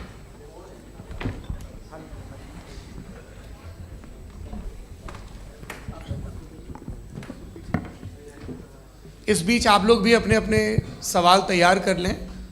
ये ध्यान रखेंगे कि मैं यहाँ से सवाल लूँगा, आप लोगों को अपना हाथ ऊपर करना है, अपना नाम बताना है और अधिकतम 3 वाक्यों में अपना सवाल पूरा करना है। कई लोग सवाल की जगह भाषण देने लगते हैं, उससे आज बचना है। जी मुफ्ती साहब, पहला सवाल आपका, 16 मिनट हैं, हम दोनों लोगों के सवाल लेंगे। जी जी बहुत शुक्रिया। आपकी जो अभी बात हुई बहुत अहम थी, मैं इसको चाहूँगा कि आगे डिस्कस करूँ, लेकिन चूँकि अभी ये वो सेगमेंट है क्रॉस एग्जामिनेशन, तो सबसे पहला सवाल आपसे ये है कि जो मैं इतनी देर से कॉन्टिंजेंसी आर्ग्यूमेंट आपको बता रहा था, ये अकल से ही बता रहा था हजरत, आप ये बताएं कि आप इन्फिनिट रिग्रेस ऑफ कॉजेस को पॉसिबल मानते हैं या नेसेसरी बीइंग के एग्जिस्टेंस को सही समझते हैं? चूंकि 2 ही ऑप्शन हो सकता है, आप ये बताएं। देखिए, आपको मैं ईमानदारी से बात करूँ, एक तो मैं कॉन्टिजेंसी वर्ड ठीक से समझता नहीं, और इस वक्त भी जो आपने अंग्रेज़ी के अल्फाज इस्तेमाल किए वो ज़रा थोड़े से मुझे डिफ़िकल्ट और कॉम्प्लिकेटेड लगे, तो आप ज़रा सिंपल ज़बान में सवाल कर सकते हैं? बिल्कुल कर सकता हूँ जी। यूनिवर्स की हर चीज़ कॉन्टिंजेंट होने का मतलब ये है कि वो अपने एग्जिस्टेंस में किसी के ऊपर डिपेंडेंट है। जो भी चीज़ डिपेंडेंट होगी वो चीज़ इंडिपेंडेंट नहीं हो सकती, तो उसका कोई ना कोई कॉज होगा। तो अब आप क्या समझते हैं कि ये इन्फिनिट रिग्रेस है, यानी कॉज पर कॉज, कॉज पर कॉज, कॉज पर कॉज, और कभी कोई यानी ये एंडलेसली चलता रहा? क्योंकि अगर ऐसा होगा तो हम तो एग्जिस्टेंस में आते ही नहीं, लॉजिकली ये मुत्तफक अलैह चीज़ है, मुत्तफक अलैह अग्रीड अपॉन। ओके, इस पे हमने एग्री किया था कि मुश्किल शब्द आएगा तो अर्थ बताना पड़ेगा। तो इन्फिनिट रिग्रेस तो पॉसिबल नहीं है, तो कहीं ना कहीं आपको रुकना पड़ेगा ऐसे नेसेसरी बीइंग पर। नहीं, कोई ज़रूरत नहीं रुकने की। किसने कहा रुकना पड़ेगा? आप रुकते हैं खुदा पे? आप नहीं रुकते। आप कहते हैं वो हमेशा से, जब उस वक्त से है जब वक्त नहीं था। आप कहाँ रुकते हैं कि अब हुआ था वो? आप नहीं कहते। हम क्यों नहीं मान सकते कि यूनिवर्स जो है और बल्कि मल्टीवर्सेस जो है वो हमेशा से हैं, वो बनती है, बिगड़ती है। एक हमारे यहाँ एक चीज़ है ब्लैक होल, वो समेट लेता है वापस, फिर ब्लास्ट होता है, फिर फैल जाता है। और इसमें हमारी तो खैर कोई औकात ही नहीं है इंसान की। एक छोटे से ज़र्रे पे हम 50-60 साल की उम्र रखते हैं, जो करोड़ों अरबों साल की कायनात है उसमें, और पैदा भी नहायत ही बेहुदा वजह से हुए थे। तो इसमें ये सोचना कि इसकी वजूहात और ये क्यों है, ये डिपेंडेंट है, ये हम देख रहे हैं। क्या मालूम, आप सोचिए कि ये जो फैल रही है कायनात, ये कहाँ फैल रही है, ये कहाँ जा रही है, और ये फैल क्यों रही है? अरे बना ली थी तुमने, रुको भैया, हाँ काफ़ी है। ये फैल क्यों रही है? ये और कौन सी कायनात जिसे मैं दूरबीन से देखता हूँ तो 2 बिलियन लाइट ईयर पे है, उससे मेरा कोई वास्ता ही नहीं है। 2 बिलियन ईयर यानी अगर मैं 80,000 माइल्स पर सेकेंड से चलूँ तो 20 करोड़ साल में वहाँ पहुँच जाऊँगा। इसकी ज़रूरत क्या थी? ये दुनिया, ये कायनात तो इंसान अशरफुल मखलूक़ात के लिए बनाई गई ना। तो ये सब ये टर्म समझ में नहीं आया। इसमें कोई ख़ास समझने वाली बात थी भी नहीं। ये जो अल्टीमेट कहा यह जाता है कि ये जो पूरी यूनिवर्स है, ये जो दुनिया है, ये इंसान के लिए बनाई गई। अच्छा, ये सब इंसान के लिए। क्यों साहब, सही है ना? बिल्कुल, लेकिन इसका ये मतलब नहीं कि किसी चीज के पीछे रीजन आपको नहीं पता तो रीजन नहीं है। इसे कहते हैं नहीं, मुझे नहीं पता, लेकिन मेरी जिम्मेदारी नहीं है। वो बिल्कुल सही कहा था उसने, बर्टन रसल ने। आपने उसे मजाक में टाल दिया कि भाई आप एक दावा कर रहे हैं, मैं क्यों कहूँ कि ये गलत है दावा? आप प्रूफ कीजिए, मेरे पे जिम्मेदारी ही नहीं है, मैंने थोड़ी कहा है। आप प्रूफ कीजिए कि ये सही है। आप आर्ग्यूमेंट ऑफ कंटिंजेंसी का जवाब ही नहीं दे रहे हैं। पूछना चाहेंगे है? आप सवाल पूछना चाहेंगे मुफ्ती साहब से? क्योंकि ये क्रॉस एग्जामिनेशन का दौर है। आप जैसे पहले बोल रहे थे फेथ को लेकर कुछ, मैं ये पूछना चाहूँगा कि खुदा ने जो भी रेवल्यूशन किए हैं, एक मज़हब के नहीं बहुत से मज़हबों में किए हैं, अलग अलग रेवल्यूशन है। कहीं कुछ एक बातें हैं, कॉन्ट्रडिक्शन भी है आपस में, कहीं कुछ आप कर सकते हैं, कहीं कुछ नहीं कर सकते। ऐसा नहीं है कि सबकी कोड ऑफ मॉरल एक है। तो ये किस्सा क्या है? अब आप ये देखिए कि मुझे कभी कभी लगता है कि ये जो फुटबॉल फाइनल होता है, लाखों लोग होते हैं, फिर वो टीवी कवर कर करोड़ों लोग, अगर उसमें खुदा की एक बूमिंग आवाज़ आ जाती, मैं गॉड हूँ, तो सारे लोग अभी सुन लेते और टीवी पे भी सुन लेते, किस्सा ख़त्म होता। ये इतनी राजदारी क्या है कि तुम सामने कुछ तो सबूत दे दो हमें सॉलिड। ये कह रहा साहब ये यूनिवर्स कैसे बनी, इससे मसला क्या हल होगा? मैं पूछूंगा आपसे खुदा कैसे बना? क्यों नहीं पूछूंगा कैसे बना? बल्कि वो तो कायनात से कहीं ज़्यादा इंटेलिजेंट है, कायनात से कहीं ज़्यादा कॉम्प्लेक्स। जी वो हमेशा से है, आप कहेंगे मैं मान लूँगा। अच्छा, दोयम वो कादिर मुतलक, यानी कादिर मुतलक का मतलब ओमनीपोटेंट, वो जो चाहे कर सकता है। आपको नौकरी दिलवा सकता है, आपकी अच्छी जगह शादी करवा सकता है, आपके पड़ोसी का मुकदमा हरवा सकता है, आपको जिता सकता है, सब काम करता है। थोड़ा सा माइक क्लोज जी। वो इस दुनिया को चला कैसे रहा है? ये दुनिया कैसे चल रही है? आपको इस पर हैरत नहीं होती? या क़यामत के बाद कभी एक जस्टिस होगा, जब ये बच्चा मर चुका होगा जिसकी धज्जियाँ उड़ गई बम से, इसको इंसाफ मिलेगा तब? अच्छा, अब जवाब दूं? हाँ दीजिए। मैं वही इसीलिए आप की तरफ। सबसे पहले आपने रेवलेशन और स्क्रिप्चर्स की बात की, इस पे मैं बात कर सकता हूं लेकिन आज नहीं करूंगा चूंकि वक्त कम है, कभी और इस पे डिस्कस करेंगे। मैं तैयार हूं उस पे भी बात करने के लिए। ये अभी से राउंड 2 की भूमिका तय हो रही है। Does God exist round 2? जी, चूंकि आज गॉड के एग्जिस्टेंस पे बात है तो मैं उसी के रिलेटेड जो है आपके सवालात को एंटरटेन भी करूंगा और मैं भी पूछूंगा। आपने कहा कि आपने साबित ही नहीं किया, जबकि आर्ग्यूमेंट ऑफ कॉन्टिंजेंसी बुनियादी आर्ग्यूमेंट है। आप मुझे कॉन्टिंजेंसी का मतलब बताइए, आपका मतलब क्या कॉन्टिंजेंसी? कॉन्टिंजेंसी का मतलब ये हुआ कि हर वो वजूद जो किसी भी चीज़ का पाबंद है, हर वो वजूद या हर वो चीज़ जो अपने एग्जिस्टेंस में किसी भी चीज़ के पाबंद है और उससे बाउंड है, उसको उसकी ज़रूरत है, उस पर डिपेंड करती है, तो जाहिर सी बात है कि उसका कोई ना कोई कॉज होता है। ये तो अक्ल की बात है।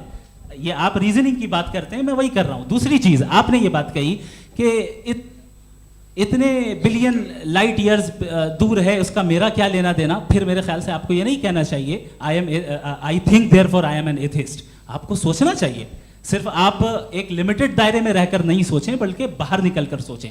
आपने तीसरा सवाल किया, आपने 2-3 सवाल एक साथ ऐसी बातें ना कीजिए, कुछ लोगों को इतराज हो जाएगा आप पे कि आप कुछ भी सोचें। ये इजाज़त आपको है नहीं, मुझे है।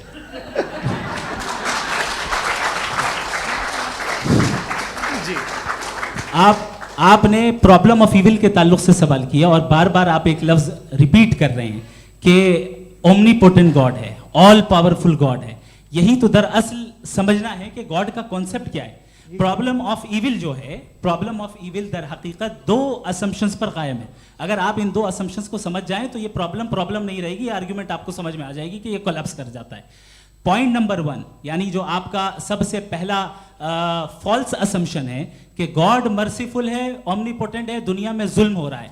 लेकिन आपको ये समझना चाहिए कि हमारे वर्ल्ड व्यू के मुताबिक गॉड सिर्फ ओमनीपोटेंट और सिर्फ मर्सीफुल नहीं है, बल्कि वो ऑल वाइज भी है और वो ऑल नोइंग भी है। उसके हर काम के पीछे हिकमत और विजडम है। ये कोई जरूरी नहीं है कि वो हिकमत और विजडम आपको समझ में आए या मुझे समझ में आए। अगर आप जो समझ रहे हैं उसके मुताबिक आप फैसला कर रहे हैं, ये लिमिटेड पर्सपेक्टिव से आर्गुमेंट है। और इस चीज को हम अपनी दुनिया में, अपने लाइफ में, डेली लाइफ में इस प्रिंसिपल को एक्सेप्ट करते हैं। हम जब किसी डॉक्टर के पास जाते हैं, डॉक्टर के पास जाकर वो अगर उसने हमें कोई दवाई दी है तो हम ये तो नहीं कहते कि जब तक आपके पास जितना नॉलेज और जितना विजडम नहीं है, आपने क्यों ये दवाई दी है, तब तक हम इस चीज को एक्सेप्ट नहीं करेंगे। नहीं कहते, हम उसकी अथॉरिटी को तस्लीम करते हैं। क्यों? क्योंकि उसकी हम जानते हैं कि वो नॉलेजेबल है, वो विजडम वाला है, हमसे ज्यादा नॉलेज और हमसे ज्यादा विजडम है। बताएं सर। नहीं, डॉक्टर में और खुदा में बड़ा डिफरेंस है। डॉक्टर पढ़ा लिखा होता है एक, तो मैं उसकी बात सुनूंगा। 2M ये नहीं, कुछ जवाब तो ये भी नहीं है। सर प्लीज, आ आप जाइए, अगर चलिए। सब ऑडियंस से बोलने लगेंगे तो हाँ। फिर मतलब नहीं सिविलाइज बहस का। मतलब आप ये कहें कि चूंकि आप डॉक्टर पे बिलीव करते हैं इसलिए खुदा पे बिलीव किए, क्या ये मिसाल आपको समझाने के लिए। आर्ग्यूमेंट है, इस पे आपको एतराज नहीं है।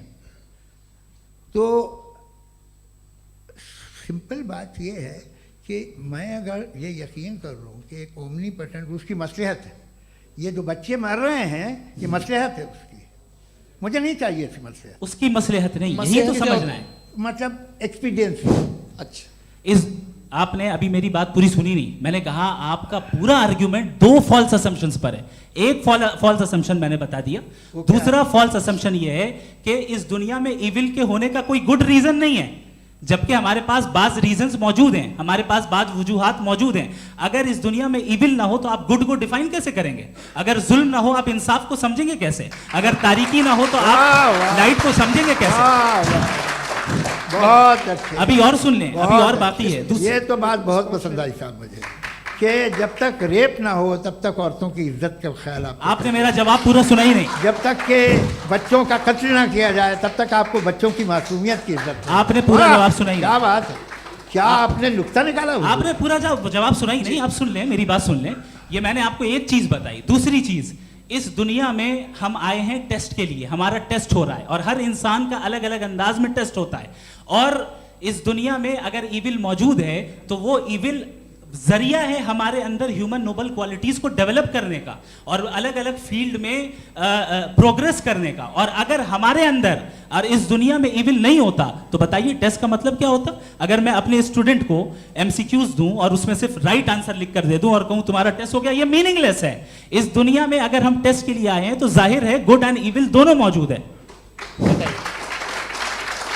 तो अगर गुड एंड इविल दोनों मौजूद है तो ये इविल भी खुदा का बनाया हुआ है? जी हाँ, खुदा का बनाया हुआ है। लेकिन अच्छा, चलो अच्छी बात। जी बिल्कुल, तो बिल्कुल खुदा ने बनाया। अभी तो ये है कि जो मेजॉरिटी है दुनिया में वो इविल है, तो ये खुदा एक्चुअली इविल के साइड पे लग रहा है मुझे। बिल्कुल भी नहीं, मैं बताता हूं। मेजॉरिटी में तो वो है। क्या बात कर रहे हैं भाई आप? मैं बहुत कोई भी जो मुंसिफ होगा, चाहे आपका अपना घर हो जिसके आप सबसे बड़े हैं, चाहे आपकी ऑर्गेनाइजेशन हो जो आप चलाते हैं, वहां पर आप इविल रखेंगे साबित करने को कि बाकी लोग शरीफ हैं? मेरी बात सुन क्या लें। ये आर्ग्यूमेंट ही गलत है? अगर कि जब तक के कोई इविल नहीं होगा तब तक के शरीफ आदमी शरीफ नहीं लगेगा। अगर एग्जामिनर गलत ऑप्शन दे रहा है तो एग्जामिनर इविल नहीं हो गया, जो गलत ऑप्शन को सेलेक्ट कर रहा है वो फेल होगा।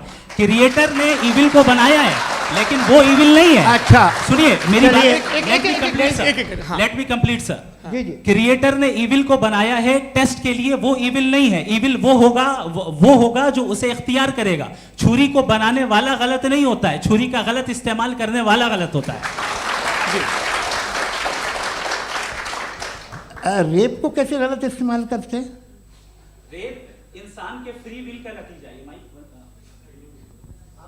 ये रेप कैसे गलत इस्तेमाल होता है? ये मुझे अब सुन ले, अब सुन ले। गलत इस्तेमाल होता है। हाँ मैं बता रहा हूँ ना, रेप कैसे गलत मैं बता रहा हूँ जी। कि जो इविल इस दुनिया में मौजूद है उसके कई सारे तरीके हैं। एक तरीका इंसान का अपना फ्री विल है। अब अगर कोई रेपिस्ट रेप कर रहा है तो इसका गॉड का कसूर नहीं है, वो अपने फ्री विल का गलत इस्तेमाल कर रहा है, उसको सजा मिलनी चाहिए। अच्छा। और उसी के लिए जहन्नम बनाई गई है। ये फ्री विल का भी बड़ा चक्कर। आप जब कोई बुरा काम करते हैं या कोई बुराई होती है तो ये कहा जाता है कि ये फ्री विल है। 7 billion free wills are moving on this planet. 7 billion free will. और एक आदमी अपनी फ्री विल से मुझे कत्ल कर दे तो मैं खुदा की मर्जी से मरा हूँ कि इसकी फ्री विल की वजह से? मेरी मौत खुदा के हाथ है या ये फ्री विल वाले के हाथ? खुदा ने फ्री विल का निजाम बनाया है और उस निजाम का गलत इस्तेमाल करके कोई आपको मार रहा है, इस्तेमाल करके मेरा कत्ल कर देता है। अब मेरी मौत का जिम्मेदार कौन है? वो इंसान जिम्मेदार है। वो इंसान। जी। तो ये कहना कि और उसको खुदा ही उसको जिंदगी उसको देता सजा है, मिलेगी। तो अब आप आगे चलिए कि ये तय करना कि अल्लाह ही या खुदा, सॉरी अल्लाह ने, खुदा ही जिंदगी देता है, खुदा ही मौत देता है, ये गलत है। बिल्कुल गलत नहीं है। हाँ, नहीं, निजाम उसी ने बनाया फ्री विल का। निजाम मौत और हयात का उसी ने बनाया। You are contradicting yourself. अभी आपने कहा कि एक आदमी ने फ्री विल से आपको मार दिया, इसमें उसे फ्री विल दी गई थी, उसने गलत इस्तेमाल किया। 7 billion free wills are moving on this planet और आप चाह रहे हैं कि मैं सिर्फ खुदा का ध्यान करूं। ये 7 बिलियन फ्री विल्स को मुझे लुक आफ्टर करना पड़ेगा कि नहीं? ये तो तबाहियां कर रही हैं और तबाहियां ज़्यादा हो रही हैं। बिल्कुल। तो अगर आप बताएं अगर खुदा नहीं है फॉर एग्जाम्पल, तो आप इविल को कैसे डिसाइड करेंगे? यानी how can you define evil objectively without God? देखिए, दुनिया में 2 तरह के जानवर हैं। एक जो अकेले रहते हैं जंगल में और एक जो ग्रुप्स में रहते हैं। ग्रुप में जो भी रहेगा, चाहे वो आपका फाउंडेशन हो, चाहे कोई क्लब हो, चाहे कोई पॉलिटिकल पार्टी हो, चाहे कोई यूनिट हो, उसमें आपको इंटरैक्ट करने के रूल बनाने पड़ेंगे। यानी लोग तय करेंगे। लोग तय करेंगे। अगर लोगों ने ये तय किया कि किसी का रेप करना सही है, आप जस्टिफाई करेंगे? नहीं, आपका फाउंडेशन तो ये हो गया ना कि लोग ही विल डिसाइड करेंगे। नहीं, अरे दुनिया में ऐसे ग्रुप्स हैं जो रेप को जायज़ मानते हैं सर्टन हालात में। मैं डिटेल में नहीं जानूंगा, आप भी जानते हैं। ये जो आईसिस वाले थे, जिन्होंने क्या किया था, तो उन्होंने क्या किया उसका खुदा से कोई ताल्लुक नहीं है सर। मैंने सिंपल सवाल किया कि इविल को आप डिफाइन करते कैसे हैं? आइए वापस आइए जी। आप साथ में तभी रह सकते हैं जब कुछ आप ऐसे उसूल डेवलप करें जिसमें हर एक का बेसिक तहफ़्फ़ुज़, हर एक का बेसिक राइट हो और हर एक को कोई आराम मिले। यही तरीक़ा है किसी भी ऑर्गेनाइजेशन जिसमें एक से ज़्यादा लोग हैं और वो ऐसे चलती है ज़िंदगी। उसमें अगर आप गड़बड़ करेंगे तो तबाही होगी, नुकसान होगा, बर्बादियाँ आएंगी।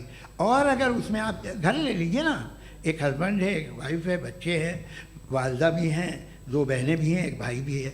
अब इसमें कोई निज़ाम आपको चाहिए साथ में रहने का, और एक दूसरे पे भरोसा रहे, एक दूसरे के बहीख्वाह हों, एक दूसरे की मदद करें, ऐसी जिंदगी। सर आपकी बात आ गई। आप ये कह रहे हैं कि लोग डिसाइड करेंगे क्या सही है क्या गलत है, यही है? मेजॉरिटी डिसाइड करेगी क्या सही है क्या गलत है? अरे भाई बिल्कुल। मेजॉरिटी अगर ये कहे कि नाजी जर्मनी के साथ जिस तरह मेजॉरिटी थी कि जेनोसाइड करना सही, आप जस्टिफाई करेंगे? उस वक्त आपका ये सवाल सिर्फ उसके बाद क्लोजिंग। हाँ, उस वक्त प्लेनेट पे जो लोग थे, उनमें कितने लोग हिटलर को सही समझते? अच्छा, प्लेनेट की मेजॉरिटी तय करेगी, सोसाइटी की नहीं। प्लेनेट की मेजॉरिटी गॉड के एग्जिस्टेंस को सही मानती है, आप क्यों नहीं मानते?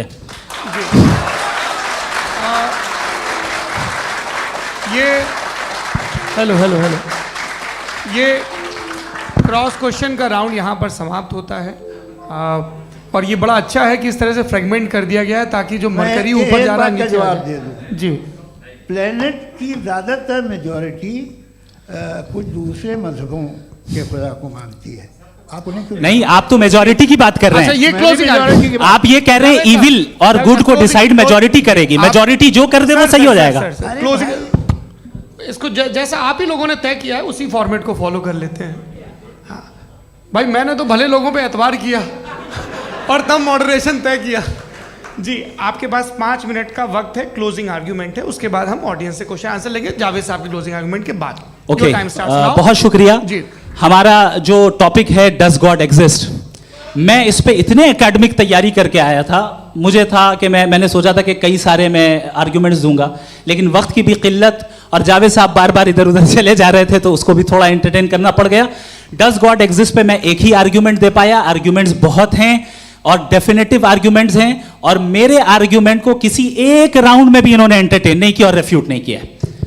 एक राउंड में भी नहीं, एक राउंड में भी नहीं। कौन सा? और ना ही अभी अभी आपका क्लोजिंग आर्ग्यूमेंट आएगा नहीं, वो उसमें। बता देना। Argument of contingency sir. अरे मैं आपसे कई बार कह चुका हूँ कंटीजेंसी का मतलब अब क्या मैं है? कैसे समझाऊं Please, आपको? please, और आपस में, हाँ, आप और please, कितने please, आसानी से समझाऊं मैं, मुझे तो नहीं समझ में आ रहा है। आप अपनी argument sir, of contingency Urdu में बोल सकते हैं। हाँ, आप अपनी बात पूरी कर लें जी। आखिरी 4 मिनट। दूसरी चीज, just a minute please ma'am, can I talk? दूसरी चीज ये है कि आपने एक तो इसका जवाब नहीं दिया, दूसरा आपने गॉड के ना होने पर कोई डेफिनेटिव आर्ग्यूमेंट नहीं दिया, सिर्फ मजहब पे बात कर रहे हैं आप। मजहब तो आज हमारा टॉपिक ही नहीं था। आज तो हमारा टॉपिक हो, आप मजहब से ले लेकर आईएस तक चले गए। भाई हमारा क्या ताल्लुक है उससे? We condemn them.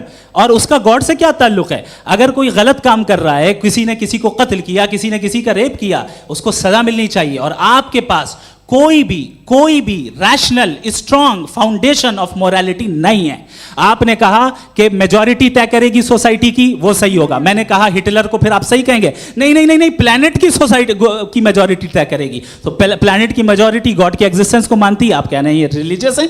तो यानी आपके पास कोई स्ट्रॉन्ग फाउंडेशन नहीं है ऑब्जेक्टिव मोरालिटी का। ऑब्जेक्टिव मोरालिटी का अगर कोई फाउंडेशन है तो वो सिर्फ गॉड है, गॉड है, गॉड है। थैंक यू जी। ये मुफ्ती शमाइल नदवी साहब का क्लोजिंग आर्ग्यूमेंट था। अब हमारे पास जी, जी ये बड़ा अच्छा है कि दोनों लोगों को मॉडरेटर से शिकायत भी और बोल रहे हैं भाई हमारी शाबाशी भी तो करते चलो। अब मेरी बात जी, आपके पास जावेद अख्तर साहब 5 मिनट का वक्त है, ये आपका क्लोजिंग आर्ग्यूमेंट है। टाइम रीसेट कर दें जी। देखिए, बहुत सारी बातें हैं। गॉड का डेफिनेशन दुनिया के किसी भी रिलीजन में है कि वो ओमनीपोटेंट है, ओमनीप्रेजेंट है, he is just, he is kind, he loves you and so on. मैं जब दुनिया देखता हूँ तो मुझे कोई ऐसा सुप्रीम पावर यहाँ दिखाई नहीं देती है जो इंसान की बहबूदी के लिए कुछ कर रही हो, कमज़ोर को बचा रही हो, मदद कर रही हो, जालिम को पीछे हटा रही हो। मैं नहीं देखा, तारीख़ में नहीं। एक तो अगर है और ये देख रहा है तमाशा, तो उसका होना न होना बराबर है। दोयम ये कि ये जो है, जब आप ये कहते हैं कि कायनात जिसकी कंटीजेंसी है, मैं देखिए वो लफ्ज़ इस्तेमाल किया मैं, तो ये कैसे हो सकती है भाई? और फ़ौरन आप सरेंडर कर देते हैं कि जाहिर है कि इसका बनाने वाला तो इससे 10,000 गुना ज़्यादा कॉम्प्लिकेटेड होगा। उस पर आपके होने पे कोई इतराज़ नहीं है। उसे वो टाइमलेस है, वो पहले से था, टाइम तो बहुत बाद में आया। ये सब आप मानने को तैयार है जिसका आपके पास कोई सबूत नहीं, आपके पास कोई रीज़न नहीं है। आपकी तारीख क्या है मज़हबों की? बिलीफ की, जो खुदाओं का बिलीफ है, ये कॉन्स्टेंटली गलत साबित होता रहा है। मतलब आप कहें कि अरिस्टोटल के ज़माने में तो सब जाहिल थे, वो भी इतने ही यकीन से खुदा पे यकीन रखते थे, जो अब नहीं रहा। ये भी नहीं रहेगा, आप लिख लीजिए। और इसके आसार आपको दुनिया में दिखाई देना शुरू हो चुके हैं। ये बहस क्या आज से 100 साल पहले इस तरह हो सकती थी? यहाँ तक तो आपको हम ले आए हैं। तो सर अरे इनको मदद की ज़रूरत नहीं भाई, ये सेल्फ सफिशिएंट आदमी है, आप क्यों इनकी मदद कर रहे हैं? Sir please. तो ये जो है तमाम बातें अपनी जगह हैं। ये एक पैकेज है। आप अकेले, कोई आदमी ऐसा नहीं जो सिर्फ गॉड को मानता हो, उसके साथ बहुत पैराफर्नेलिया आता है, अलग अलग पैराफर्नेलियाज आते हैं। They have always created chaos in the society. मैं तो आपको सीधा ऑफर देता हूँ कि दुनिया में 10 इम्पॉर्टेंट बिलीव्स है। आप एक मानते हैं, 9 नहीं मानते, 9 में आप एथियस्ट हैं, 9 को आप बिल्कुल रीजनेबली मेरी तरह देखते हैं। तो 90 मजहबी आदमी भी 90% एथियस्ट है, वो दूसरे खुदा नहीं मानता, एक खुदा मानता है अपना वाला, बाकियों को कहता है गलत है। अगर आप मानना ही बंद कर दें तो आपका 10% चांस है कि आप सही हैं और 90% चांस है कि आप गलत हैं। मेरा मशवरा है, आप मानना छोड़ दिए तो 50% चांस होगा कि आप सही हैं और 50% चांस होगा, 40% आप गेन करेंगे बाय बिकमिंग एथियस्ट।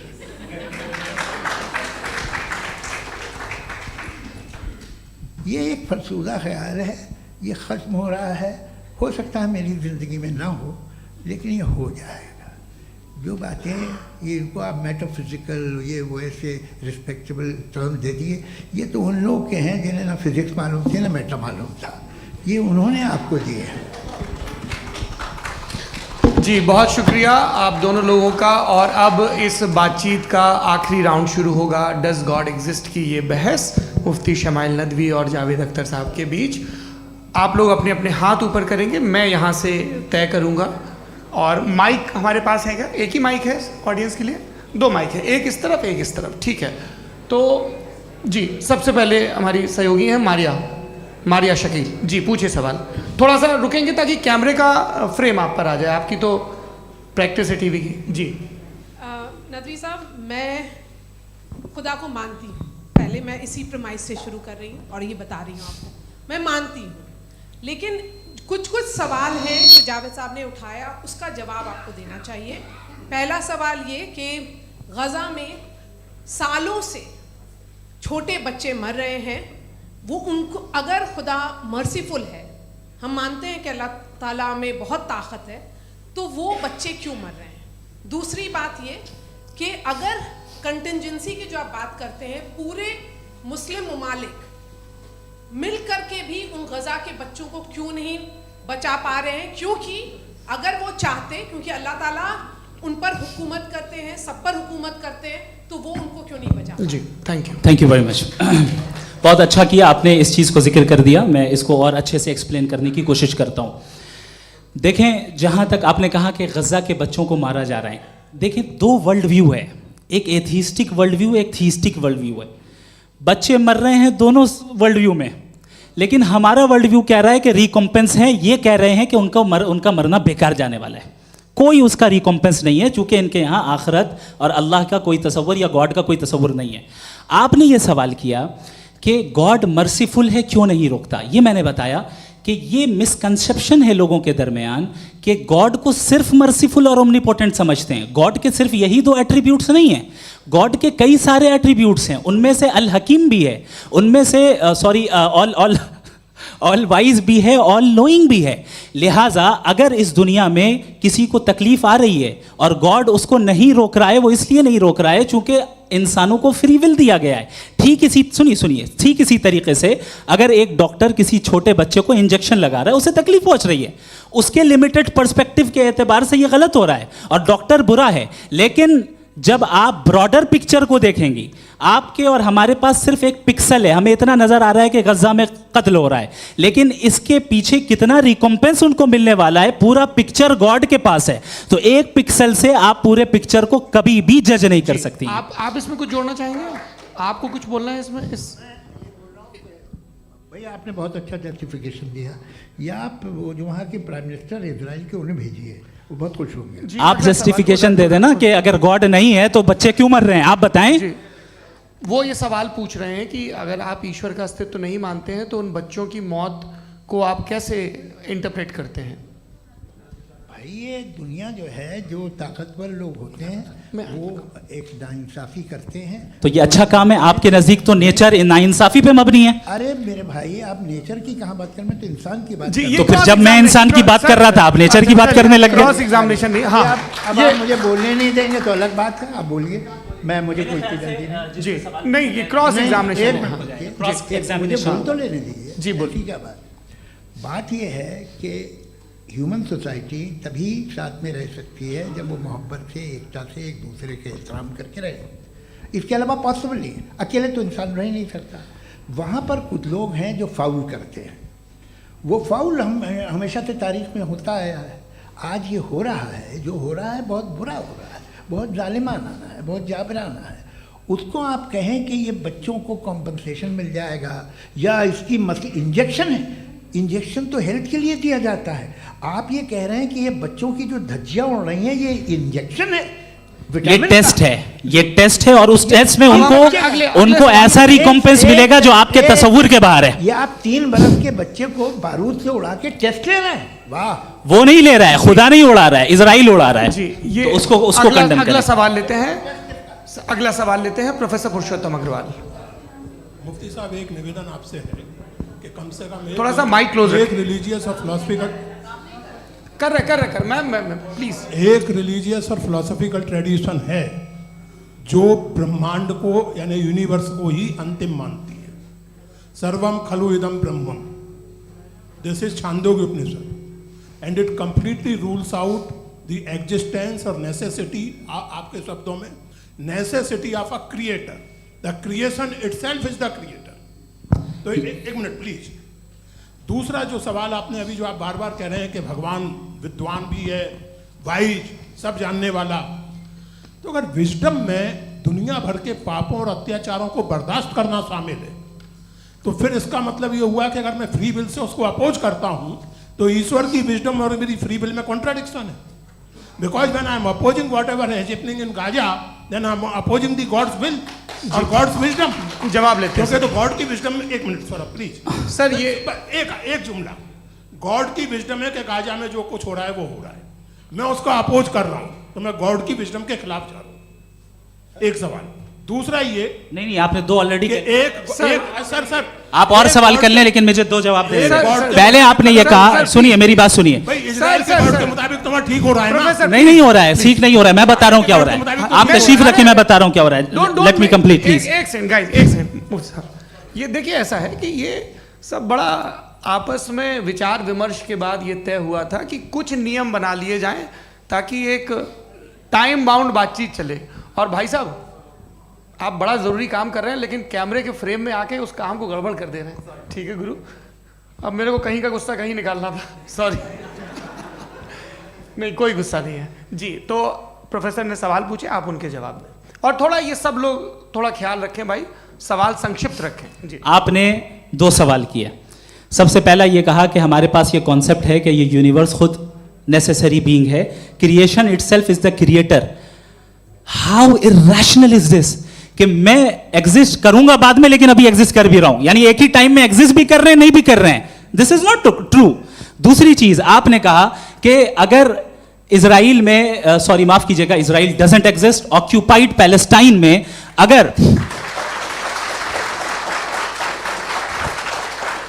अगर ऑक्यूपाइड पैलेस्टाइन में बच्चों को मारा जा रहा है फ्री विल की वजह से और गॉड नहीं रोक रहा, ये कॉन्ट्रडिक्शन है। ये बताइए कि एक एग्जाम में एक बच्चा गलत आंसर लिख रहा है, सुनिए, एग्जामिनर चाहे तो रोक सकता है, क्यों नहीं रोक रहा है?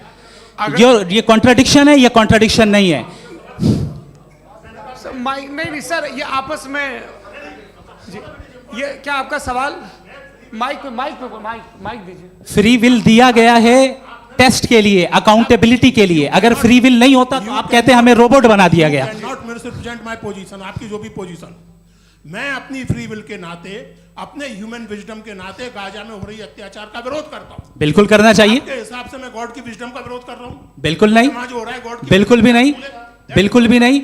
उसका वहां पर गाजा में कत्ल होना ये इंसानों के गलत इस्तेमाल का नतीजा है, फ्री विल के इस्तेमाल का नतीजा है। गॉड इसका हुक्म नहीं देता, उससे रोकता है। यही तो मसला है ना, आपके लिए कॉन्सेप्ट क्लियर है? नहीं भाई, आपने तो बताया था इंजेक्शन लगाने से बच्चे को तकलीफ होती है, ये इंजेक्शन लगा। सर आप ऐसे रेटोरिक स्टेटमेंट दे तब तो कोई मसला नहीं समझते रहेंगे। This is a rhetoric statement, this is not a logical argument sir. I am sorry.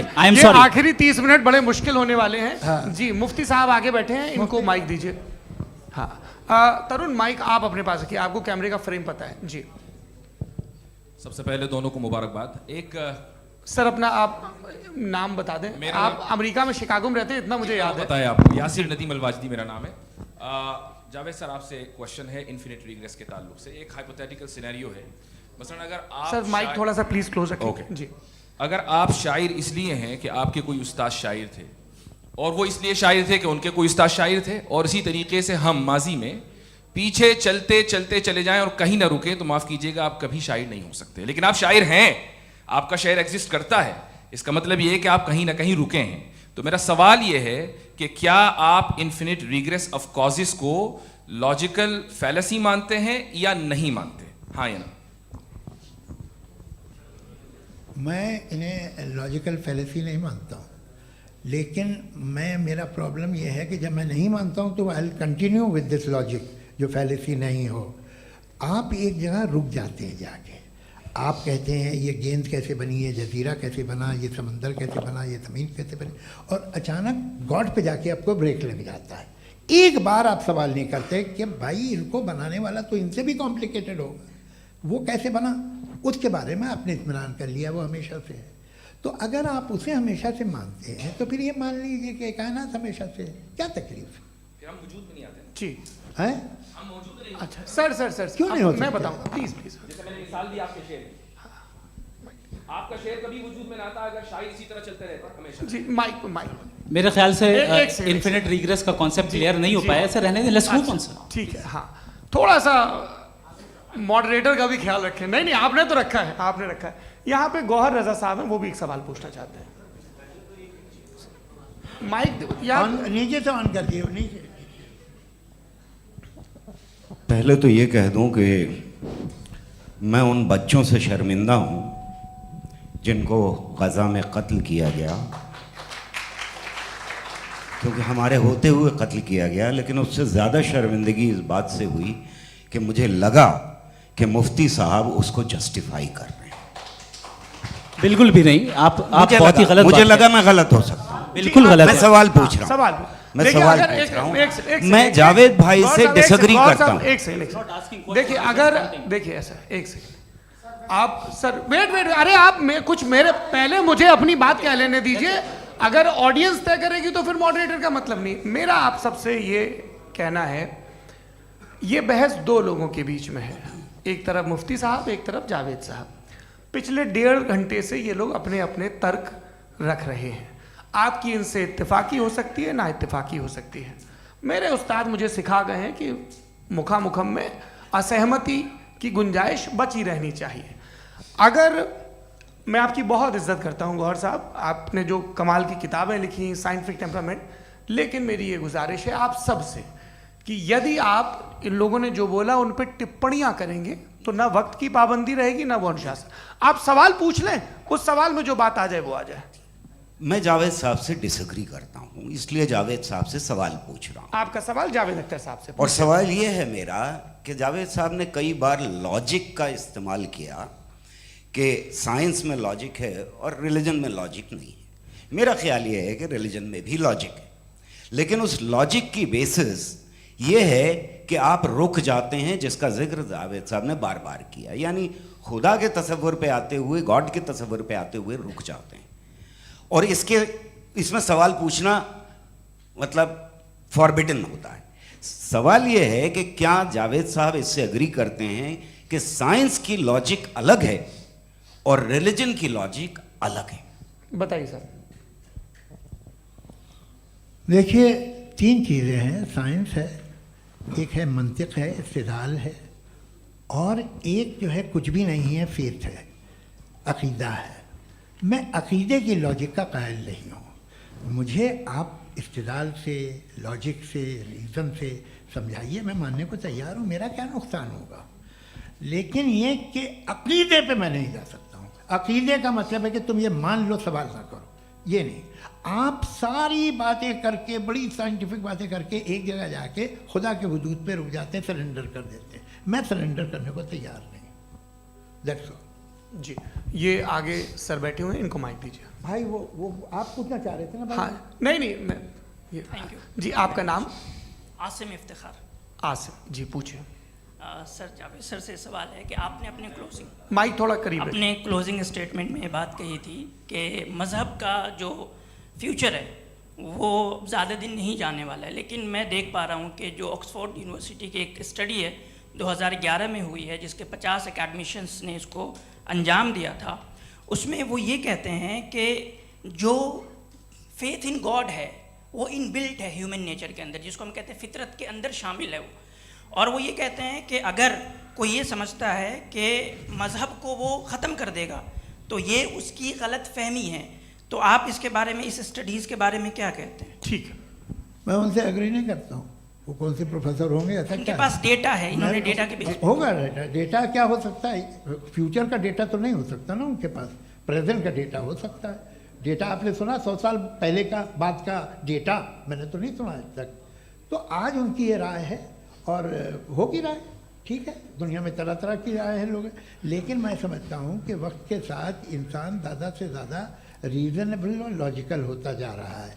आज आप देखिए वेस्टर्न यूरोप में क्या परसेंटेज है नॉन बिलीवर्स की, बहुत हाई। वहाँ चर्च खाली पड़े होते हैं। तो अल्टीमेटली तो इंसान कोई ऐसी बात बहुत अरसे तक नहीं मान सकेगा, चाहे गलत या सही, जो उसे उसके दिमाग को, उसके जहन को, उसके लॉजिक को अपील न करे। वो कह रहे हैं तो ऑक्सफोर्ड के होंगे तो कैम्ब्रिज के होंगे, तो मुझे क्या लेना देना। उनका डेटा मुस्तकबिल का नहीं हो सकता है। जी दीपक, हाँ पूछिए। मैं आऊँगा, अभी पीछे की साइड भी आऊँगा, माइक वहीं भेजूंगा 2-3 साल के लिए। जी जावेद साहब, आपसे सवाल है। नमस्ते अरे भाई सर, अगर आप ही लोग तय करना है तो फिर 200 लोग तय कर लें। ये एक साथ नहीं sir, please don't do this sir. Everybody has a right sir, but we can only take selected questions. No sir, ये यंग लोग भी हैं तो इनकी ये अब उतने सुनिए। यंग, भाई आप यंग हैं कि नहीं हैं? एक वो कह रहे हैं वो भी यंग हैं पूछ रहे हैं ना साहब, भाई। आप उनकी नौजवानी पर दावा उनको ही करने दें। हाँ मुफ्ती साहब आप यंग, हाँ पूछे। अरे भैया सर, मेरा सवाल ये है। कुछ इनसे भी तो पूछो जी नहीं, बस आपसे एक सवाल है। जैसे थीस्टों के पास, अपने जो ईश्वर को मानते हैं, उनके पास अपने सोशल गेट टुगेदर्स हैं। 5 रोज़ा क्रिसमस आने वाला है, होली है, दिवाली है, ईद है। एथिस्ट क्या ऑफर कर रहे हैं? मतलब मैं इनकी दुकान से बोलूं, मैं आना चाहता हूं उस तरफ, पर मैं अट्रैक्ट नहीं हो पा रहा हूं। मैं सोशल गेट टुगेदर्स क्या है आपके पास? वो ये कह रहे हैं कि जो धार्मिक लोग हैं, अलग अलग धर्म के लोग, उनके उत्सव त्योहार कॉन्ग्रेगेशन बहुत हैं। अब आपको मैं एक सुनाता हूँ, यहाँ हिस्टोरियन भी बैठे हैं। मृदुला जी आप बताइएगा सही है क्या? ये एक कॉन्स्टेंटाइन, एक ग्रीक रोमन बादशाह था, जो क्रिश्चियनिटी आने के 400 साल बाद उसने डिसाइड किया कि मैं क्रिश्चियन हो जाऊंगा, मेरी पूरी स्टेट कैंसिल हो जाएगी। उस ज़माने में ऐसे ही होता था, राजा जो धर्म इख्तियार करता था वो जनता भी कर लेती थी। इसलिए कि वो हो गया था बैंकरप्ट, और उसे जो मेडिटेरियन कोस्ट के रिच क्रिश्चियन वो थे मर्चेंट, उससे पैसा चाहिए था। तो उसने कहा यार क्रिश्चियन हो जाओ। तो उसने अपने वजीर से कहा कि भाई ये हिस्ट्री है कि अब हम लोग क्रिश्चियन हो जाते हैं। पहले सर हो जाएंगे, कोई प्रॉब्लम नहीं है, लेकिन एक प्रॉब्लम ये है कि 17 दिसंबर से 25 दिसंबर तक जो पेगन फेस्टिवल होता, जो पेगन्स थे वो लोग, जो फेस्टिवल होता है वो बंद हो जाएगा, इसलिए कि हम क्रिश्चियन हो गए तो होगा नहीं। तो वो बच्चों को बहुत बुरा लगेगा, पब्लिक को बहुत इन्जॉय करते हैं, ख़ासतौर से 25 को मेन डे। उसने कहा हाँ ये तो सही कह रहे हो। ये जीसस क्राइस्ट की पैदाइश कब थी? कहते साहब वो अप्रैल में थी। नहीं, कट करो, वो 25 दिसंबर को है। यह हकीकत है जी। और 400 साल बाद क्रिश्चियनिटी के अप्रैल से दिसंबर ले आए, और इसलिए कि यहाँ पेगन फेस्टिवल होता था। अब मनाते हैं आप आराम से। ये जो सारे फेस्टिवल हैं ये रिलीजन से, हर एक को एक इंटरटेनमेंट डिपार्टमेंट चाहिए होता है अपनी कंपनी चलाने के लिए। तो ये रिलीजन ने, ये सेकुलर त्यौहार थे जिन्हें रिलीजन्स ने ले लिया है। ये मौसम के थे, फसलों के थे, किसानों के थे, उसको आपने लेके रिलीजियस रंग दे दिया। ये कोई रिलीजन से थोड़ी आए आप। अच्छा हमें देखिए, हम तो मुल्द हैं, हम ईद मनाते हैं, हम दिवाली मनाते हैं, हम होली मनाते हैं, हम क्रिसमस मनाते हैं। बम्बई की फिल्म इंडस्ट्री की सबसे बड़ी होली हमारे घर में, सबसे बड़ी ईद हमारे घर में। वो हमारी सोशल वो है, हमारा हेरिटेज है। ऐसा थोड़ी है कि we will throw the baby along with the water. ये तो अच्छी चीज़ है, इन्हें रखो, जो बेकार है फेंक दो। जी हाँ हेलो जी, मेरा सवाल नादवी जी से है। जैसा कि आपने बोला कि गॉड टाइम के भी परे हैं, और गॉड इतनी कॉम्प्लेक्स चीज़ है कि उसे ह्यूमन माइंड समझ नहीं सकता, और गॉड ने अर्थ पे फ्री विल भी दे दी है। तो आप अपना वक्त ज़ाया क्यों कर रहे हैं गॉड के बारे में बात करके? अपन को तो बात करनी चाहिए कि सोसाइटी को बेहतर कैसे करें। जी, मैं गॉड वही बताता है सोसाइटी को कैसे बेहतर करें। अभी मैं आपका जवाब देता हूँ। आपने कहा कि टाइम पे वो एग्जिस्ट नहीं करता, सो मेरा सवाल ये है कि जैसा आपने बोला कि गॉड बहुत ही कॉम्प्लेक्स चीज है, मैंने और कहा ही नहीं कि कॉम्प्लेक्स है, तो आपके अल्फाज हैं। कॉम्प्लेक्स का लफ्ज गॉड के लिए सुइटेबल नहीं है। क्यों? क्योंकि कॉम्प्लेक्स वो चीजें होती हैं जो ऑब्जेक्ट हो। God is not an object जिसको आप इंस्ट्रूमेंट के जरिए लेबोरेटरी में जाके टेस्ट करें, oh it's very complex. No, वो कोई कार का इंजन नहीं है। मेरा वो सवाल फिलोसॉफिकली नेसेसरी बीइंग ऐसी बीइंग है जो सिंपल बीइंग है। हाँ, आप उसको मुकम्मल तौर पे उसकी तमाम हिकमतों को जान ले और हर चीज को जान ले, ये पॉसिबल नहीं है, क्योंकि वो ऑल वाइज है, आप ऑल वाइज नहीं है, और वो खुदा है, वो आपको सारी चीजें बता दे, ये जरूरी नहीं है। मेरा सवाल ये नहीं था, मेरा सवाल ये था कि जब गॉड इतना परे है इस दुनिया से कि उसने अर्थ पे फ्री विल भी दी है, हम सब ह्यूमंस की फ्री विल है, और जो सोसाइटी में हो रहा है वो अपन लोग डिसाइड करेंगे, तो God अपन के लोग बारे में डिसाइड नहीं बात करेंगे करने ना, की- अपन लोग डिसाइड नहीं करेंगे। गॉड जो है, गॉड ने वो उसकी जात, उसकी एग्जिस्टेंस टाइम एंड स्पेस से परे है, लेकिन वो हमारा टेस्ट ले रहा है और उसी गॉड ने हमें बताया कि तुम्हें क्या करना है क्या नहीं करना है, तो जाहिर है उस गॉड की बात सुनेंगे ना हम। जी, वो पीछे एक चश्मा लगाए जो मैम खड़ी हैं, उनको दीजिए। हाँ, आप जी जी बिल्कुल आएंगे। देखिए, मैं कोशिश कर रहा हूँ सब तरफ जाने की। हाँ, उनको दीजिए माइक। जी, हेलो सर, मैं ओमनी प्रेजेंट नहीं हूँ, टाइम पाबंद हूँ, और जहां तक कोशिश कर सकता हूँ करूंगा। जी, अपना नाम बताइए। मेरा नाम उर्सुला है, मैं दिल्ली यूनिवर्सिटी की एक स्टूडेंट हूँ और मैं स्टूडेंट फेडरेशन ऑफ इंडिया से हूँ। मेरा सवाल मुफ्ती जी से है कि इस हॉल के इस कमरे में बैठ के हम लोग रेप की मोरालिटी के बारे में फिलोसफिकली बात तो कर सकते हैं, बट असलियत ये है कि रोज़मर्रा की ज़िंदगी में औरतें रेप के थ्रू गुजरती हैं, और हम लोग सिर्फ नंबर्स पे इस तरह नहीं देख सकते, क्योंकि कितनी औरतें हैं इन कंट्रीज़ में जहाँ पे आप बता रहे हैं कि केसेस कम हैं, जिनका एक्सेस है कि वो जाके केस फाइल कर सकें। कितनी औरतें हैं जो जिनको काम करने की आज़ादी है उन कंट्रीज़ में। यूरोप में ये आज़ादी आ गई, यूरोप में ये रूल्स आ गए, तो हम आज उसके बारे में बात कर पा रहे हैं। जी, जवाब। आपने ये कहा कि कमरे में बंद होकर हम लोग इस पर फिलोसफिकली बात कर सकते हैं, लेकिन हकीकत में क्या हो रहा है, वो ग्राउंड लेवल पे क्या हो रहा है, जो बहुत गलत हो रहा है, और वो सफ़र कर रही हैं। आई एग्री, बहुत गलत हो रहा है, और जो गलत हो रहा है उसको हमें रोकना है। और क्यों रोकना है, वो गलत क्यों है? हमारे पास इसका ऑब्जेक्टिव फाउंडेशन है, इनके पास उसका ऑब्जेक्टिव फाउंडेशन नहीं है। मैं ये कहना चाह रहा हूँ कि जहाँ पे भी जुल्म हो रहा है, जहाँ पे भी औरत पे जुल्म हो रहा है, या उसकी इज्जत लूटी जा रही है, या उसे तकलीफ पहुँचाई जा रही है, और सिर्फ औरत नहीं, किसी इंसान के ऊपर भी जुल्म हो रहा है, तो उसके खिलाफ खड़ा होना, ये मॉरलिटी हमारे पास गॉड के पास से आई है। वरना जावेद साहब तो कह रहे हैं कि जो है मेजॉरिटी डिसाइड करेगी, तो मेजॉरिटी तो कभी भी बदल सकती है।